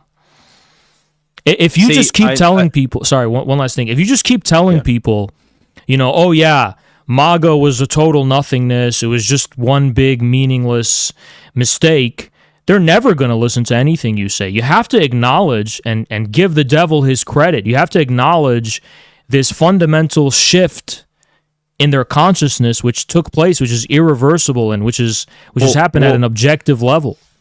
So if you say that, I'm curious as to why I've listened to things you've also said where you felt that Bernie Sanders did not represent that. You see, when I think that he did, I think he did too, yeah. Okay, see, that's important because that goes back to this notion of the consciousness of the unity of collective interests, which I do think is important. And now, unfortunately, we're in this world of sloganeering, right? The transcendental slogan of MAGA means something. Trump means something. What is MAGA after Trump? After that signifier is gone, it's very likely, because of its leadership as a petty bourgeois structure, that it could crumble and fragment very quick. I think that's likely. I think MAGA will probably at this stage crumble. I just kind of think if he loses, it's over. No. I think even if he wins, it's over. That's something else I'd like to also clarify. What I think is, if Trump wins in 2024, he's either winning in a way where it's going to be a civil war because he's declaring war against the hegemony, or he's become so consolidated and captured by the hegemony that the grassroots movement of MAGA will just disappear, and the subject of the politics of the state will just kind of be a totally psyoped population who don't have the autonomy of a movement existing. So I'm not optimistic about the current direction of MAGA right now. I just think if you want to be a communist in America right now, as MAGA is on its way out dying, you need to redeem it. You need to redeem history to continue moving forward. And that's why you mentioned Bernie Sanders. The problem with Bernie Sanders is that he's still a politician. He's still around. So that's why we don't praise Bernie Sanders. But ask me about the Bernie movement in 2015, 2016. I mean, I was there. I understood the significance of that. We are building off of that as well. That was a moment. But at the same time, we should also recognize the Bernie movement wasn't ever able to succeed. And I think one of the reasons I think MAGA communism became appealing is because there were a lot of disaffected Bernie bros, quote unquote, who saw how the Bernie movement couldn't even take off from the ground because it was just captured by these meaningless squabbles by deeply nihilistic antisocial elements who felt like if their personal grievances were not immediately satisfied overnight, that any mass political movement whatsoever would be somehow a betrayal of, and they came and wrecked it. They wrecked the whole thing. And I hear you. I mean, I think to sort of connect this back, I know we've been talking for a bit, and I mean, this has been a very interesting conversation for me.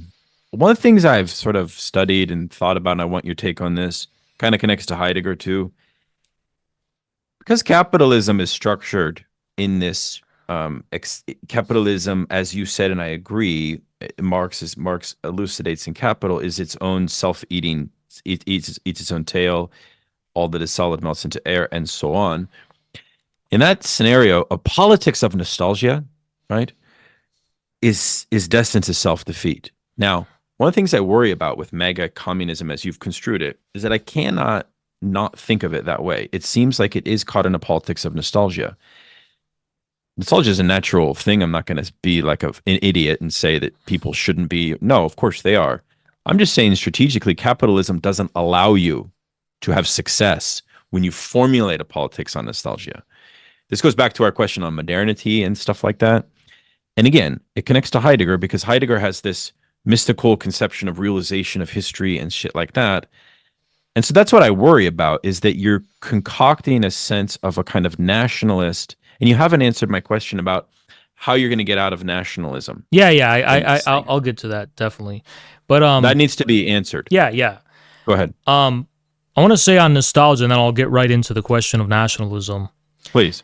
The thing is, I think we're in a unique, and this is also, I made a video once where I said, I'm a conservative communist. Communism is conservative. And a lot of people were very upset by it and kind of confused because communism is revolutionary. How could it be conservative? Am I just one for one affirming the conservative revolution movement in Germany, most of whose figureheads did become Nazi sympathizers? No, I have a lot of criticisms. I don't necessarily think they were completely coming from, I just think they totally fumbled the bag, so to speak. They had this kind of ambiguous, correct insight, which they developed in a totally wrong way, I think.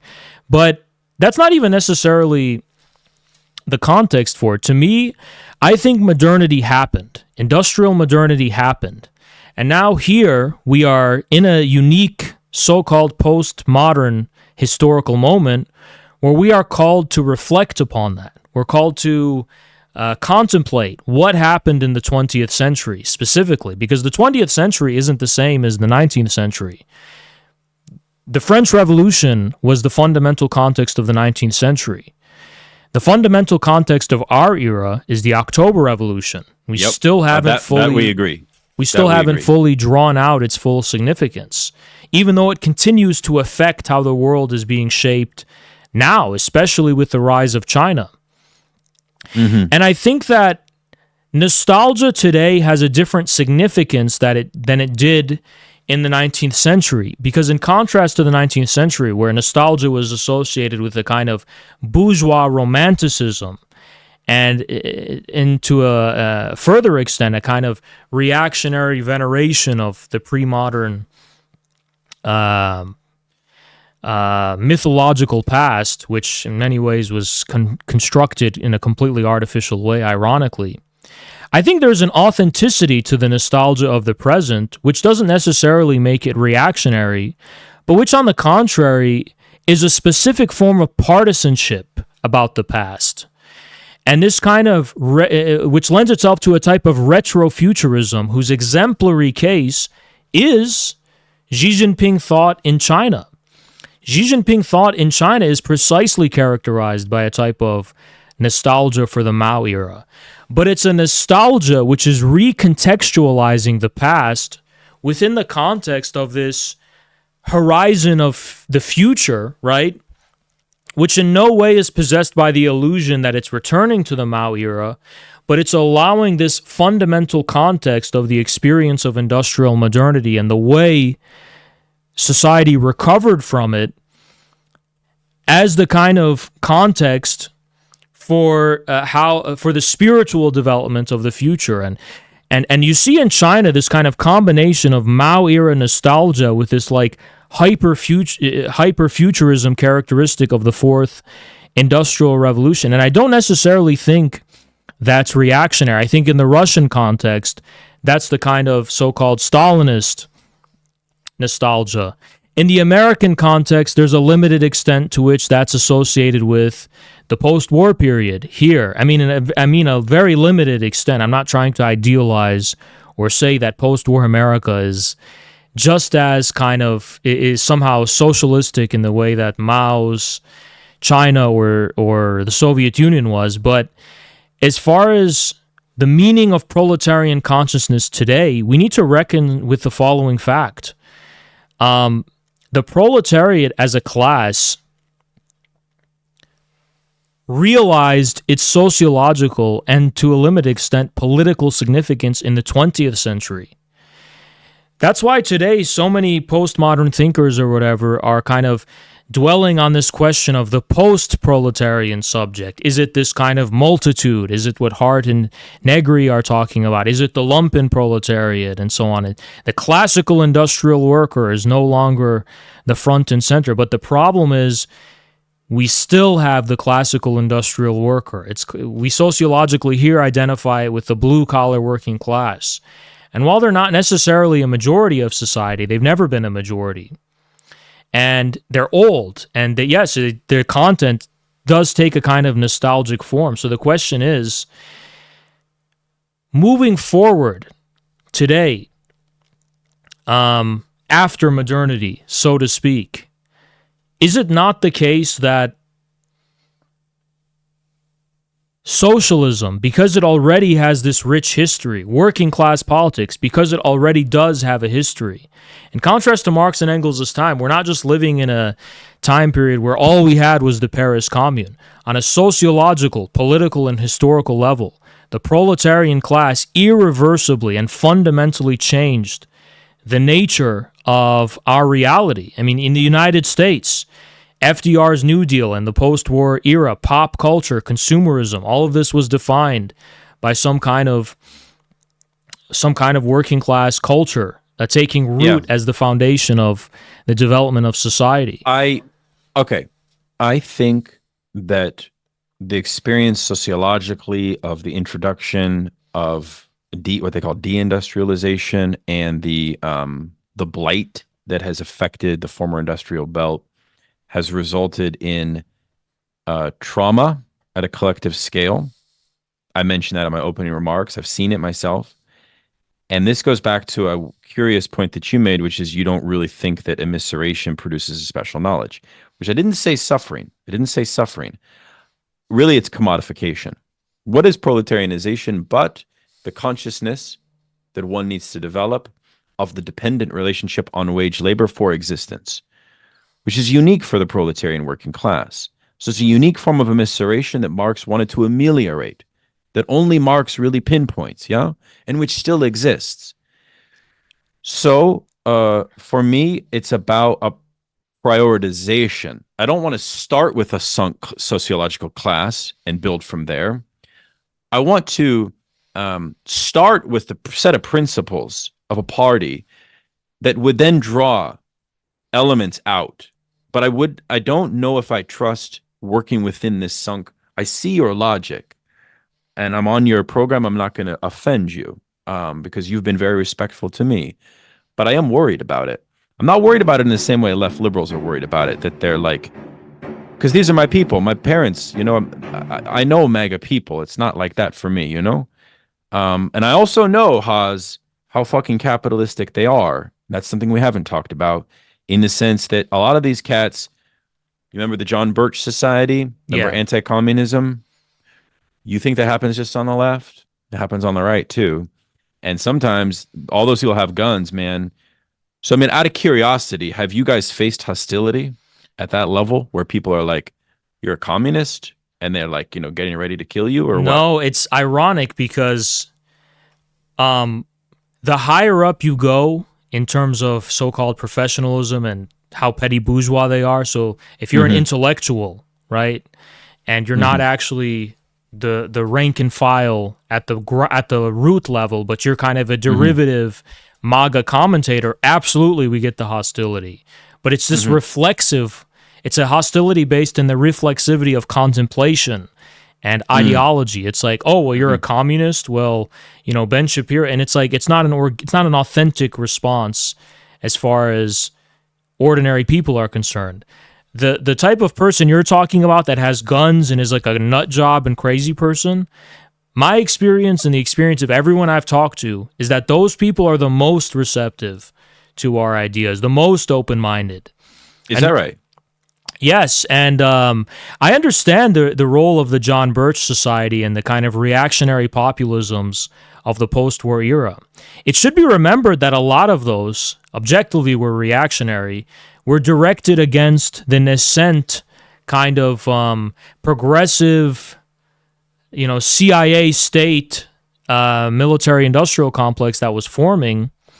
And the accusation was that, communists have taken root in the government, and that, everything's being hijacked. And of course, it was reactionary. And of course, it was selectively weaponized by that same CIA and that same deep state for purposes of anti-communist adventures, abroad especially.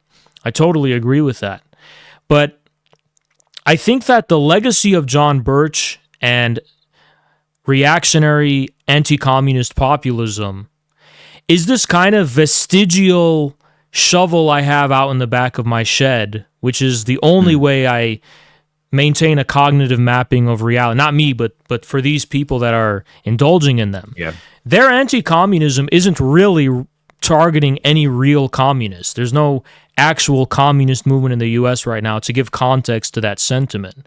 When they're talking about the communists, they're talking ambiguously about the government, about the federal government, about the FBI, and so on.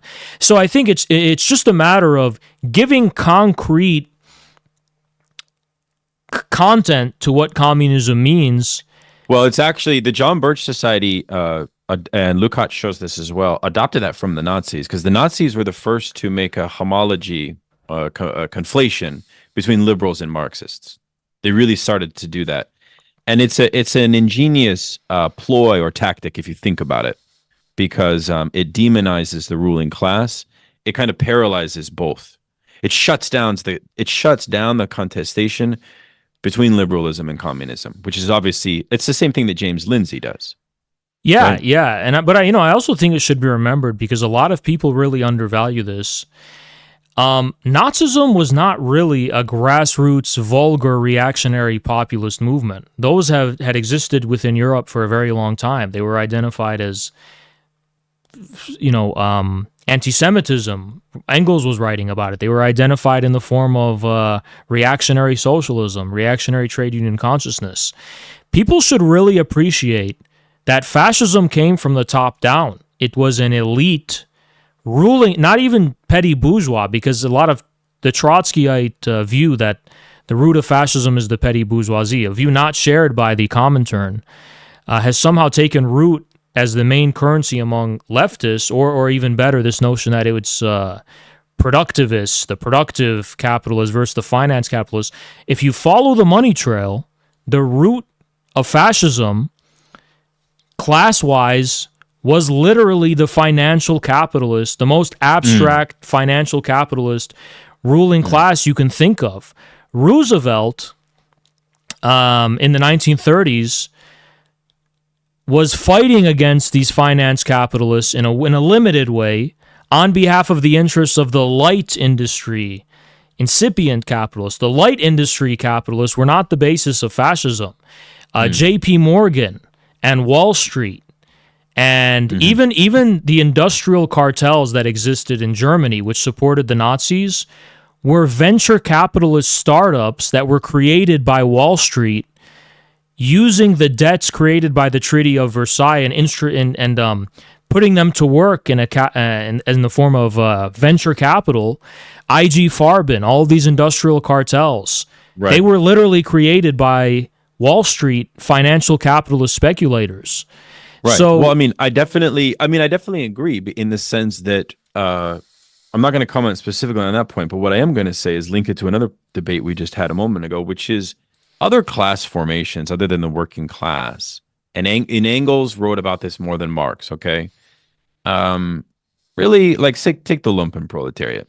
A lot of people may not realize it, but Engels didn't think that they were purely a reactionary group. He definitely didn't think that they're like the Panthers thought that they're a revolutionary group. But he made a distinction between honest lumpens and he called it honest lumpen, which is not necessarily a moral category, but an honest lumpen for Engels is a proletariat who has a partial reliance on wage labor, a partial relation to mode of production, but not full, like kind of like gig workers. Or you could think of like men that have a felony and can't work at Walmart. They're lumpenized, right? But their honest determines the basis of their solidarity with the proletariat. If they're dishonest, their solidarity is with finance aristocracy. That's Bonapartism in some sense, right? So you see my point, like, but even petty bourgeois can also have an alliance with the working class. This, to me, goes back to this question about class politics in its heterogeneity, not its static formation, right? Like, if we're going to really build working class parties, you got to think about people's interests and manipulate and use and strategize in that regard. And even the lumpen are like, goes back to our exterminationist point, I'm not saying you're advocating it, but like, we have to be careful when we assign a sense of classes one particular way. But classes are heterogeneous and they act sometimes in their self-interest, sometimes not. You have to convince them to act out of their self-interest sometimes. I actually other goals. Fully agree. And one of the reasons I have this ambivalent relationship to what I would call, I guess, Western rationalism, maybe not rationalism in general, because there are non-Western forms of rationalism, is because I reject the view of class analysis according to which a class is the aggregate sum of different individuals. I think that's wrong. Class is a social relationship which interpolates individuals in a way that's non-reducible to the tangible and sensuous experience or set of experiences any given individual has. So, for example, when it comes to the lumpen, individually, lumpen are not necessarily prone to reaction. It's very possible that contextually, lumpen masses exist within the context, Fanon pointed this out, of an anti-colonial struggle. Lumpen represent all of these peasants who were stripped of their land and hoarded into cities with no way to make a living except through criminal means and who aspire towards some kind of liberation of their country from the comprador bourgeoisie, and they can have this revolutionary significance. But the problem is when lumpen class interests enter the fray. The distinction is important to draw between the interests of a class and the interests of individuals who are part of a class. So lumpen, as individuals who are part of a class, are definitely capable of aligning with the proletariat. But the interests of the lumpen as a class is not about what's in the interests of those individuals, but about the interests of what is necessary to reproduce that class. And exactly, and it's and not the based on existence labor. of that class. It's not based on labor. That's the problem. And moreover, that's the problem. It's specifically based on raising the negation corresponding to the immiseration to the status of the supreme horizon of politics, which what does that amount to? A destructive and antisocial element. Because they represent the destruction of society, they become antisocial elements that get used to terrorize the working class, to literally be the face of terror, of the fears of the working class, of the working class is on this kind of existential brink of totally losing their humanity and losing any semblance of humanity. And the lumpen kind of are there to kind of demoralize them when they're used by the bourgeoisie, and kind of crush their ability to articulate a meaningful sensibility about their class position, where the proletariat can say, no, I'm not just characterized by a negation. I am part of this kind of project of realizing some kind of positive being, some kind of positive human existence. The lumpen is not disposed of that sentiment as a class. It dwells within the declassing, and that's a very important word, is declassing, that's been used by Marxists, because really the lumpen represent the negation, not even specifically of old pre-modern classes, because that's also the proletariat, but specifically of the bourgeoisie. When the bourgeoisie and the petty bourgeoisie fall into complete bankruptcy and immiseration, they become declassed and, in a sense, lose a particular class character. The lumpen in the United States, I'm not talking about there's always this racial undertone where people, when they're talking about lumpen in the U.S., they're trying to just say, oh, this is black people, right? And the Panthers maybe contributed to that view a little bit to themselves, but I'm talking about specifically after 2008, the primarily white, young, former middle class people who got declassed, went to the cities and kind of became these bohemian hipster types and stuff, and then later became anarchists, and then these are anarchists who later are the types that went and to go to Ukraine and fight for alongside Ukraine. Also in Ukraine itself, the neo-Nazis there come from the same background. You're talking about lumpen bohemian PMC. Yeah, I really think that's probably the main context of part of this we haven't touched on is connected to French theory, because French theory, which we haven't touched on, I know we were planning to. French theory did like Lyotard and even Deleuze and Guattari. They did make a strategic point to break with Marxism completely in their conception of Marxist class analysis. And I used to be like an ardent French theory guy, and I really became troubled when I understood Marxist class theory and I understood what they were advocating in this regard, because that becomes quite irrationalist from the standpoint of changing capitalism. It becomes it's a different problem than the mystical problem of Heidegger. It's a different problem, it creates a counterculture leftism, where counterculture becomes the end. There's not really transcendence of capitalism. This is why my concern with Nietzscheanism.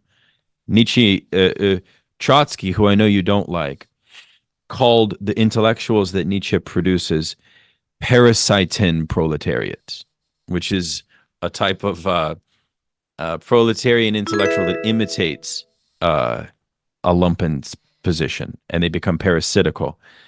So, I agree in a certain extent, and I think that we have to be careful at the same time, because the Bolsheviks had counterculture, and we should too as Marxists. So I'm not fully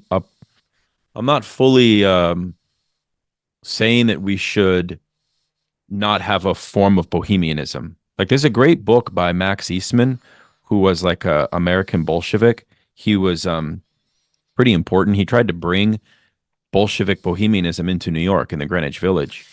Um, there's an interesting history there. If you've ever seen Reds by Warren Beatty, I right? don't know if I would characterize the avant-garde forms of cultural experimentation by the Bolsheviks as bohemian. I think what we're rather faced in that context is a widespread sentiment that this is like a completely clean slate, and it's true. They were articulating modernity for the first time in the Russian context. A total kind of complete negation of the past, where now we are impressed with the responsibility of the construction of a new man, a new future. But I don't think that was a kind of petty bourgeois bohemian libertinism. I think it was more kind of a responsibility in the face of a completely. I think it was an ontological kind of gesture of completely embracing the way modernity has fundamentally transformed what it means to be human. And I think they came upon the limits of that experimentation when they realized that modernity didn't actually completely negate the past and the wealth of traditions of the past, that actually this specific moment is participating within a wider reconciliation. I think that's the Stalin moment, which, as Boris Groys points out, didn't actually negate the avant-garde, but actually, in a positive sense, fulfilled its mission by rendering it superfluous, ultimately, within, he's specifically talking about within the realm of art with socialist realism, but I think it holds Well, true. I mean, I think that's valid. I think that the task of avant-garde is the creation of political myths. And like, if you study the political myths of Bolsheviks, is worth studying, like Luncharsky, and they use like Rousseauist festivals, and they, created all kinds of artistic symbols to represent the transition of the new society. That requires, from a class standpoint, a group of people that are exempted from wage labor and are capable of doing cultural and artistic production. It's a fact. And there's nothing necessarily wrong with that, as long as it's coordinated by a party interest and it's not just free-floating capitalist entrepreneurs. I think that's the problem that we have And I today. think that with the Stalinist culture, I think what you started to see was rendering culture more accessible to the working masses who didn't have time to indulge in these pursuits. I mean, one of Lenin's big criticisms of these avant-gardists was that they were saying, well, you should be focusing on making the classics of bourgeois literature even accessible to proletarians, because you take those for granted and they can't. So, what we saw in Stalinism was that, ballet and kind of classical music and all these kinds of things previously reserved for the bourgeois elite became accessible to the whole people, to the whole masses, even farmers living in the most remote of villages. So I think that's also an important kind of context when we're talking about It was true. I mean, Victor Serge was an interesting biographer of Bolshevism, right? Not he's kind of like not on the inside, but he knew everybody very well. He said Bolshevism can be understood as a group of leaders that attained the highest ideals of artistic and cultural knowledge of bourgeois culture and life, and then fully transcended it. But that was only possible because bourgeois culture and life was at its fullest decadent point. It was able to be walked over, and they did. Which is why I think we do agree on the 1917 as a historical moment. But we haven't talked about French theory, and I realize that it is getting a bit late. Is there anything you wanted to say regarding French theory, or any questions? I think. I guess we talked about Lacan. Yeah, so I don't think we've fully kind of gotten over the Heidegger problem, because I don't agree with the view that this is mysticism. I don't. Could you maybe qualify what you mean by the mysticism? Because I think that would be a context for going into the French theory, maybe. Well, I mean, yeah, I just invite anybody to listen to the interview you did with Dugin on whole Dasein. I mean, Dasein is not in man's experience and comprehension, and it's this Ereignis, the theory of the event of Heidegger is when you combine that with Marxism is what I worry about of this It's actually wait, yeah. no, I want to say one thing. One thing we didn't talk about here, which I would encourage you to do if you haven't. I know you're pretty well read here. There's this thing called left-wing Heideggerianism, okay, where they say the most important concept of Heidegger is the Mitsein, not being. So they therefore move away from the right-wing foundation, and it's not about the restoration of the ontological, with it's rather about the being with. That's the Mitsein, the being with, and the fraternal, and the solidarity, and the care, and this is actually where like a lot of like Marxist Heideggerians mostly go in that direction, okay, in academia. But I don't really. So what I'm saying is right-wing Heideggerianism I see as generally mystical. Left-wing Heideggerianism I see as a bad praxis in I general. agree about the left wing Heideggerians. I definitely don't associate with that tradition, nor the right wing ones. Actually, I think I'm not trying to But let's be talk about yeah, Dugin yeah, because you see, exactly. let's talk. Let's say something here. Millerman, the famous Yeah, English interpreter of Dugin, tries to, and he's been criticized, tries to say that at the core, Dugin is kind of apolitical or populist. And I feel like that's not really true. I think actually Dugin, he's got some sort of intimidating politics to me because they are mysterious. He is a dark magician. He has like the dark arts. I Is the don't, I vibe I don't, get. I I mean, don't you know know if him. yeah, I don't. This is my feeling. I've only read the fourth political theory. I'm not a Dugin I think there's a specialist. general kind of impression he's like a Rasputin kind of. I mean, he Yes. himself has addressed this kind of aura. He says he goes, I'm not an evil peasant. I have a deep appreciation for Western thinking and Western philosophy, and he's talking about modern Western philosophy, even the French stuff. So I think that I can talk about Dugin's political commitments and the significance of that in a second, but I think it should be important that when it comes to Dugin, he really should be taken at his word when we say that the Western conceptual framing of politics in terms of, is he a fascist? Is he ultimately a fascist, or is he a liberal? It doesn't apply to the Russian context in the first place. Forget about Dugin. The paradigm of Western politics is totally inapplicable to Russia. It's also inapplicable to China because things that are considered right-wing here are considered left-wing there. The position of communists in Russia, it's totally different than the position of leftists here. So they have a completely different mapping of the political in Russia and in China and other countries when compared to. So I think the basic premise of this kind of universalism of Western politics should be challenged. And I think it's always actually been an operative distinction.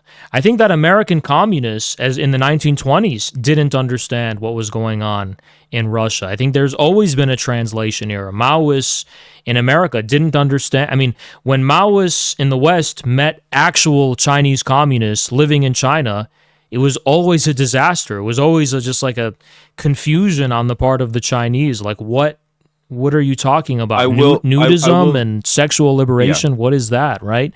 So, I will so say this. yeah, I will say this. Two things. And this is going to be funny, I think. I know that we both dislike the politics of Slavoj Žižek, but I also know that when at some point he influenced us, we have a lot of differences, obviously, as this conversation has shown.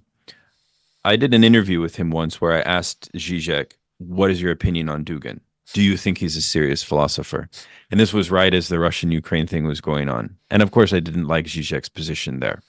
However, I sort of did. I mean, I can send you the link, or people can find it on my YouTube.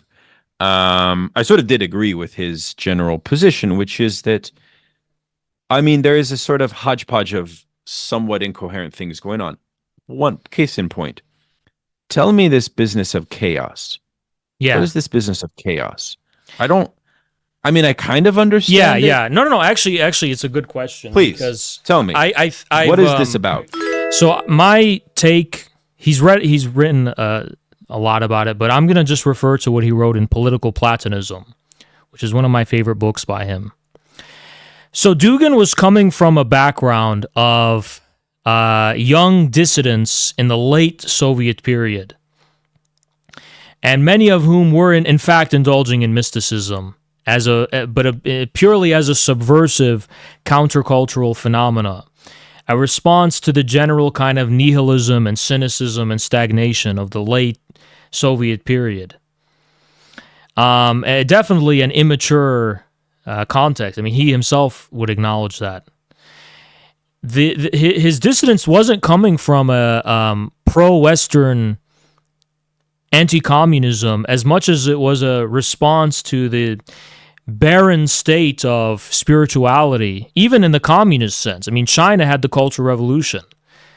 Huge enthusiasm and mass fervor and belief in the ideas of communism. That was not the late Soviet period for most Soviet citizens. There was a total loss of any connection to any kind of higher ideals or cause or belief. So that was responded to in many different ways by these kinds of young countercultural people, right? And I think through that, Dugin got introduced to the entire canon of all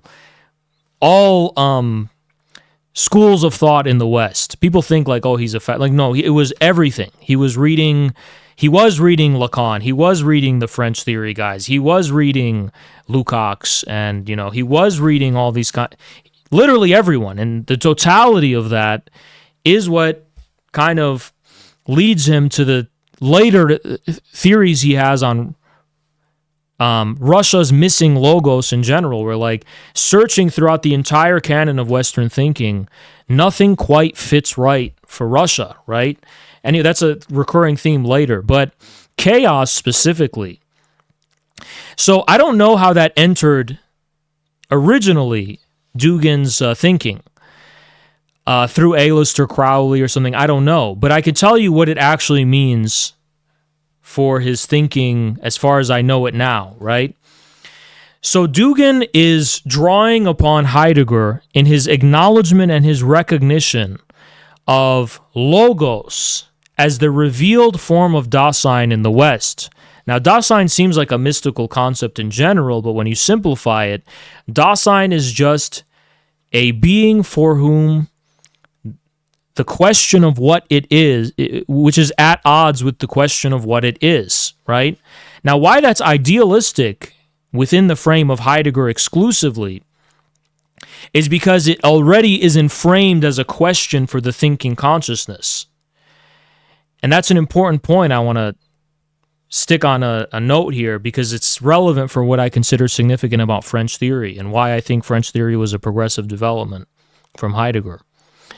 But for Dugin, the logos, the Western logos, represents the articulation of the whole of being and of all of reality as an exclusive whole.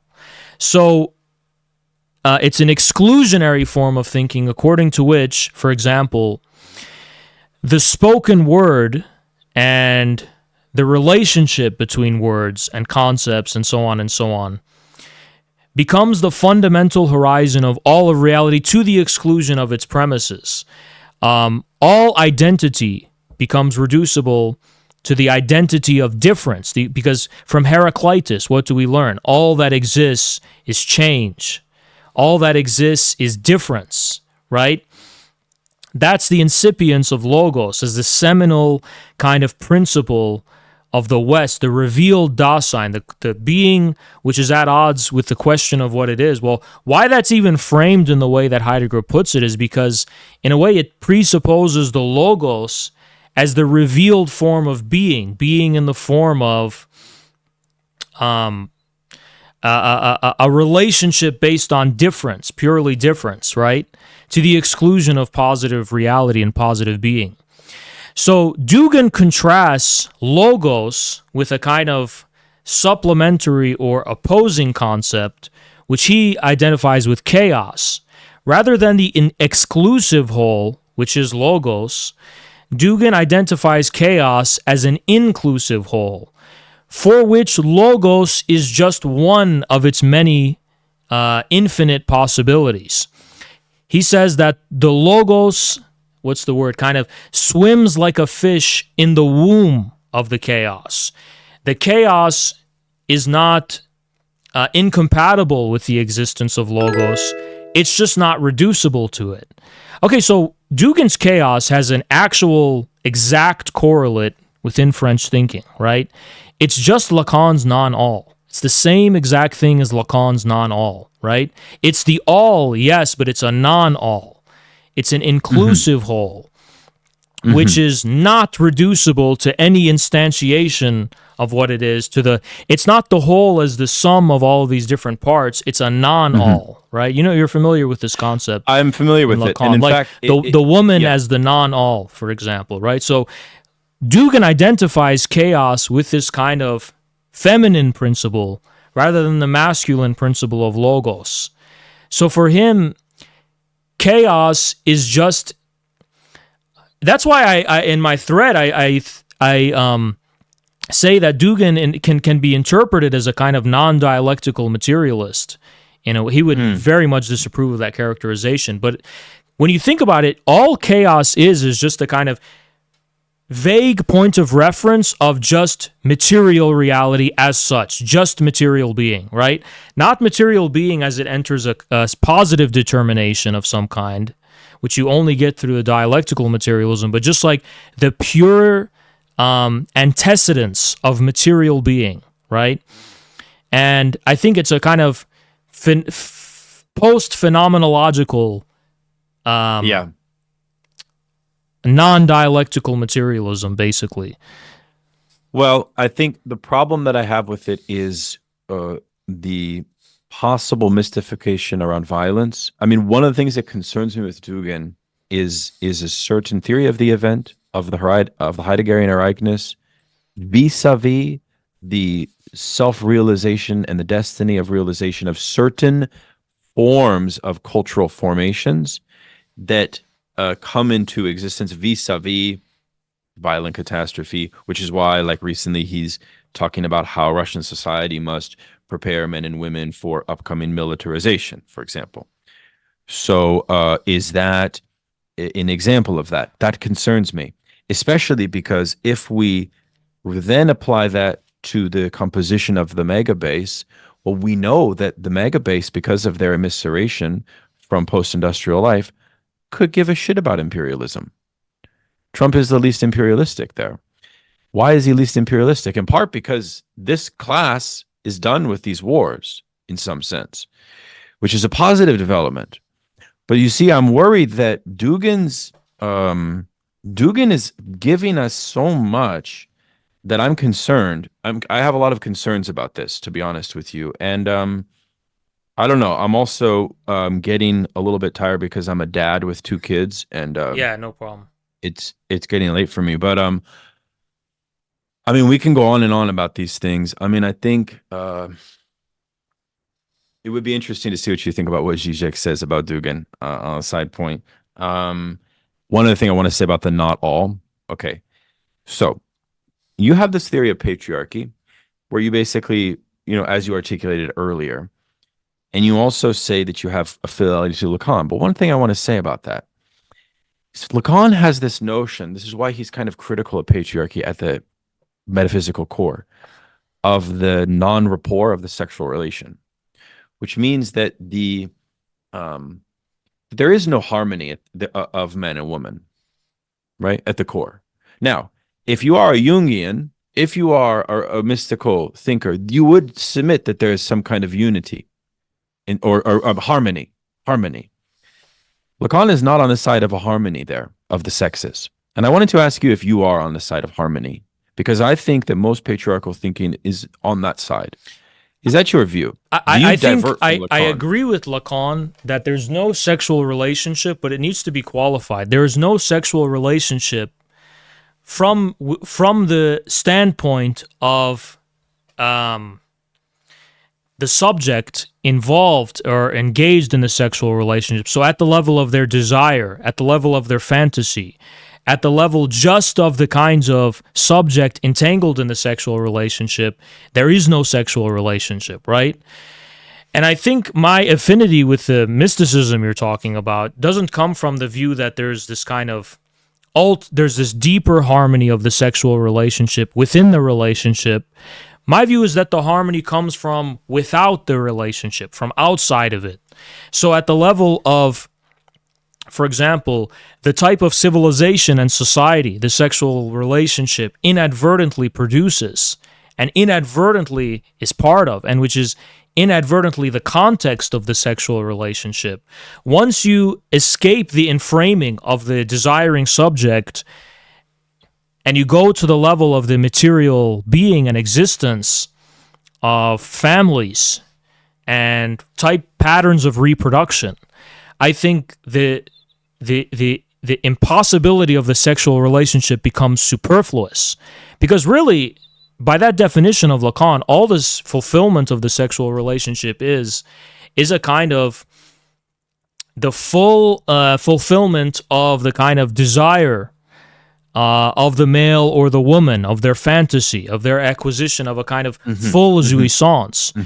But when you no longer cease to hold harmony to that standard, and you recognize that the inability to accomplish that is rendered superfluous in the way that it participates in a wider social existence or wider civilizational existence, I think that, in a sense, we can say there is a sexual relationship, just not one that can confine itself, that is confined within the relationship itself. It's the wider context that enables the relationship to meaningfully exist, and even naively, through having kids, in a way, the impossibility of the relationship is reconciled in some kind of positive reality, some kind of positive being. But that's kind of my take on it. Like to me, it's not enough to just say this is impossible or this is lacking, and this is where I go beyond Lacan. I'm interested in the positive being, which renders these kinds of negative and abstract characterizations superfluous. Or it's not enough to say it's impossible. In what way is that impossibility a specific determination, a positive determination? Yeah. Well, that's right. I mean, I think psychoanalysis teaches that enjoyment has it's a problem of mutuality. Like, enjoyment singularizes the subject in a certain way, which means that enjoyment is kind of like has an asocial function. And that's a truth that psychoanalysis it gives to social life and to political life. And it also is a humbling truth. I mean, we don't have the time to fully elaborate this, but hopefully this conversation has inspired some of your followers to kind of pursue these lines of inquiry. Because one of the other things I noticed when I interacted with your followers was they were quite hostile to this as gibberish or academic stuff. I mean, I hope that we were able to speak in a way which was more accessible tonight. And I hope that people read more about the kind of authors and ideas that we talked about. Because it does matter to Marxism. These things do matter to Marxism. Whether however you've pieced together psychoanalysis, you should read it, right? You should read it. You should read Freud. You should read Lacan. They're world historical thinkers. And I hope this conversation has contributed to that. And I do thank you for bringing a comradely and respectful tone, despite our disagreements. And that surprised me.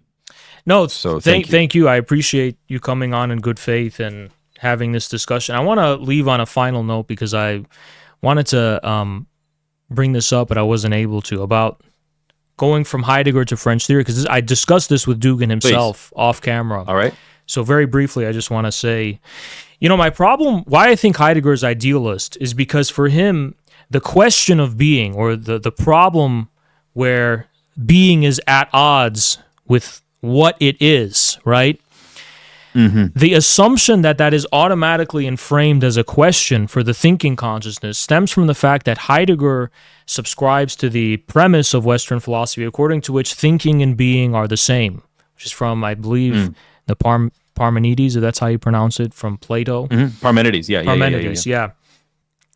And the problem I have for that is that while Heidegger is bringing up the right problem, he's not, the way he is articulating it is an idealist and wrong way, but the correct take from it is that, yes, it is a being that it is at odds with what it is, but this is not reducible to the form of a question. It's really an actual ontological status of this being. It's actually its real status. It actually is at odds with what it is, not just in the form of a question, but at an existential and ontological way.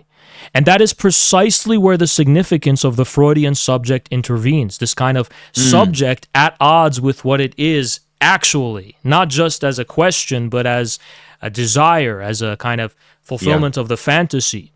From there, Bataille and Lacan kind of reinterpret Heidegger's Dasein in a materialistic way in the form of the Freudian death drive, right? The Teutostrieb or whatever, which is this kind of being which is really at odds with what it is, but in a way that can be understood productively. Like it's at odds with what it is in the specific sense of constantly overcoming any specific instantiation of itself. To me, the problem for me with that, I would just say, if listeners want to know a lot more about the death drive, go to Freud's Beyond the Pleasure Principle, and I did a video on my YouTube on Emancipation's podcast. You just go there, watch the 3-part videos where we just go through line by line. And honestly, it's lucid. There's no jargon. It's very clear. You'll understand. You'll walk away understanding what the hell the death drive is. Because I think the problem I have with French theory, right, is they're building the foundation of like 5 different schools of thought, like Neo-Hegelianism, Neo-Heideggerianism, Marxism, Freudianism, many isms. And that's what French theory is. It's like this like assemblage of a million isms, right? And then they call it structuralism. And then like, oh, well, we got to go to post-structuralism. And that becomes maddening for a lot of people. And I get it. And I would just say, go back to the basics, go back to the basics, read Freud. He's the most lucid writer that there is. I just wanted to say that for listeners that may be frustrated with all of this shit, I mean, and Zizek's good because he's clear, but also he's talking about stuff that he knows, but is also like convoluted, and like you need to go back to the sources, in my opinion. I agree. Totally. So, but yeah, that's interesting you say that thing, and I'm sure your experience with Dugin must have been interesting, and I think we will always disagree on his role for Marxism in the West. We weren't really able to get into it this time, but it's all right because we did cover a lot of later. Other ground. But okay, good. Yeah, thanks so much for coming on. I appreciate it. Again, my goal was to basically educate audiences in general. I think, and one of the reasons I started Infrared, and one of the reasons I have done a lot of ridiculous things to get attention, is ultimately because I think the nature of what is required to educate people on a mass scale and a mass level is just, and I think you would agree with this, it's just outside of the comprehension and scope of what academics can do, right? One of the things that put me onto this, like I saw Jordan Peterson. Like that guy has contributed nothing to the Western canon, to the history of thought. Literally nothing. He's made no novel contribution. But why do so many people listen to him? Because clearly he knows how to communicate what he's saying, in a way that like is not, it's not based on the rigor, the conceptual rigor of what he's saying. And there's a truth to that. I mean, why ideas become relevant and enter people's consciousness doesn't really have a lot to do with their conceptual rigor. So what is it based on? And I think an active application of a lot of these kinds of ideas from the French school and so on, has to do with actually applying the question of like, what do people care about? Like, how do you actually discover that? And I don't think that can be solved in an academic Yeah, context. I agree. I mean, more and more as I age, I'm now over 40. I have two children and I've studied philosophy for a while. I am more like I just wrote a popular book for a popular audience on Nietzsche, and I'm just more convinced that like academics should just change entirely the way that they write. They should stop writing for academic journals that nobody reads. Like they should do all their stuff online. It should be open, Patreon, fine, but just, you bring it out because like I said in my very first opening, like university is a luxury good now, man. I'm sorry to tell you. It's not, that's a I major agree. problem. And so, being able to have access is also good. And you also need good teachers. So if, find good teachers. But people can check out my stuff. We have some excellent people that I bring on that are very, very knowledgeable in these theoretical matters. Yeah, Okay. So yeah, but like I said, thank you so much for coming on, and it's been productive, and hopefully we can open a new channel of dialogue, not only between us but between our communities. I know you had a bad run-in with a lot of my followers, but there's a great deal of my followers are what I would call scholars. They're very much interested in learning what I and what I building really wanted upon. to do, what I really wanted to do was deflame this. You see, we're in the election season, like I said, and the bourgeois parties are going to try to manipulate the situation, and we just cannot let them do that. I don't want this protracted fight over these things like this, This is not healthy for anybody. I agree. I mean, we need to be pursuing an alternative that's outside of the dominant political discourse, and I'm very Absolutely. glad that despite our disagreements, you're willing to have an open mind about how can we do that. I don't know it fully. You don't know it fully, right? And No, I don't know. I and don't know. we're just kind of here trying to build off of these ideas and have a dialogue about them to see if something could come to fruition out of them that, I mean, I have a vague sense of how to organize in the strategy right now, but I don't have the conceit that, we can just close off dialogue. And yeah, we should cultivate an environment of exploring novel ways of thinking and ways of thinking about the situation and how to relate to the thinkers of the 20th century. And I can confidently say after talking to you, I think you could have a productive contribution to that. So I appreciate Yeah, your this was a surprising conversation, and I hope that people walk away with a better understanding that this kind of sensorial cancel culture thing is not in our best interests. Oz and I have strong disagreements of a theoretical nature. I don't think that you are a fascist. I do think that this red brown thing has some truth. You're explicit about it. You're also opening to change about it. That's positive. But you're not like funded by like dark money, and no. you don't hide your views. That's where I have a problem, where it's kind of like we don't really know what's going on.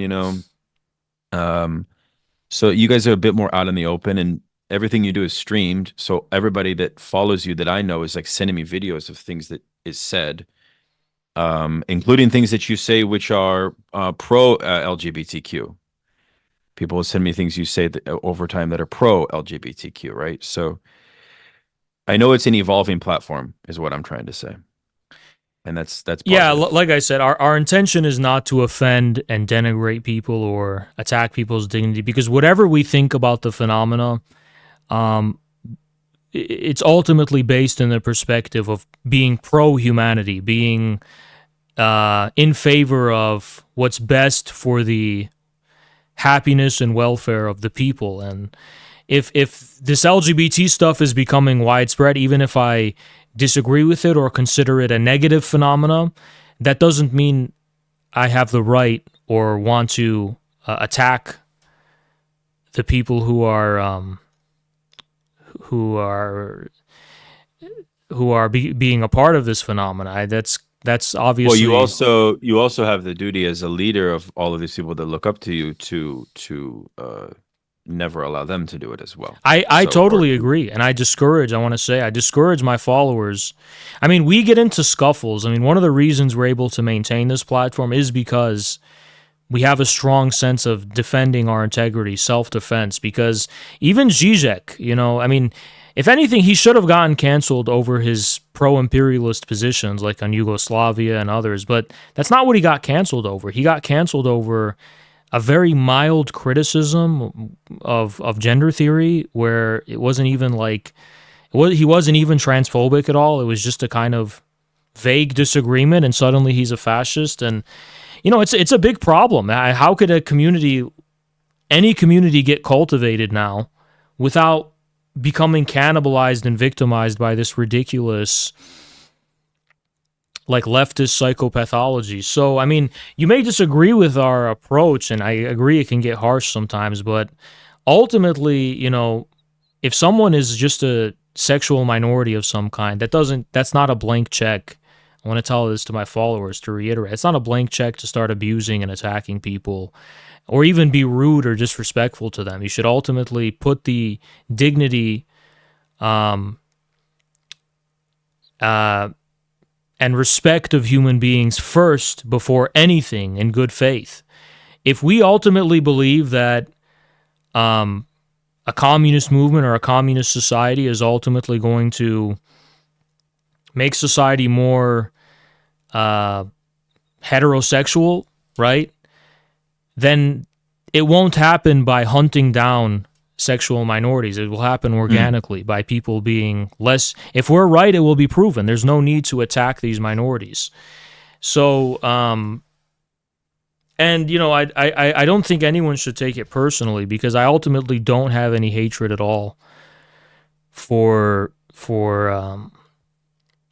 sexual minorities at all. I don't have any for trans people. I have no hatred for them whatsoever. It's just that I think the main thing for me is that should not be the focus. The critique of heteronormativity should not be considered fundamental to what communism is, because for successful communist projects, it just wasn't.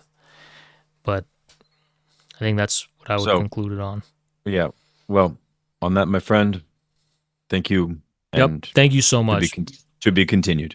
All the best, everyone. Thanks for listening. Thank you. Good night. Take care.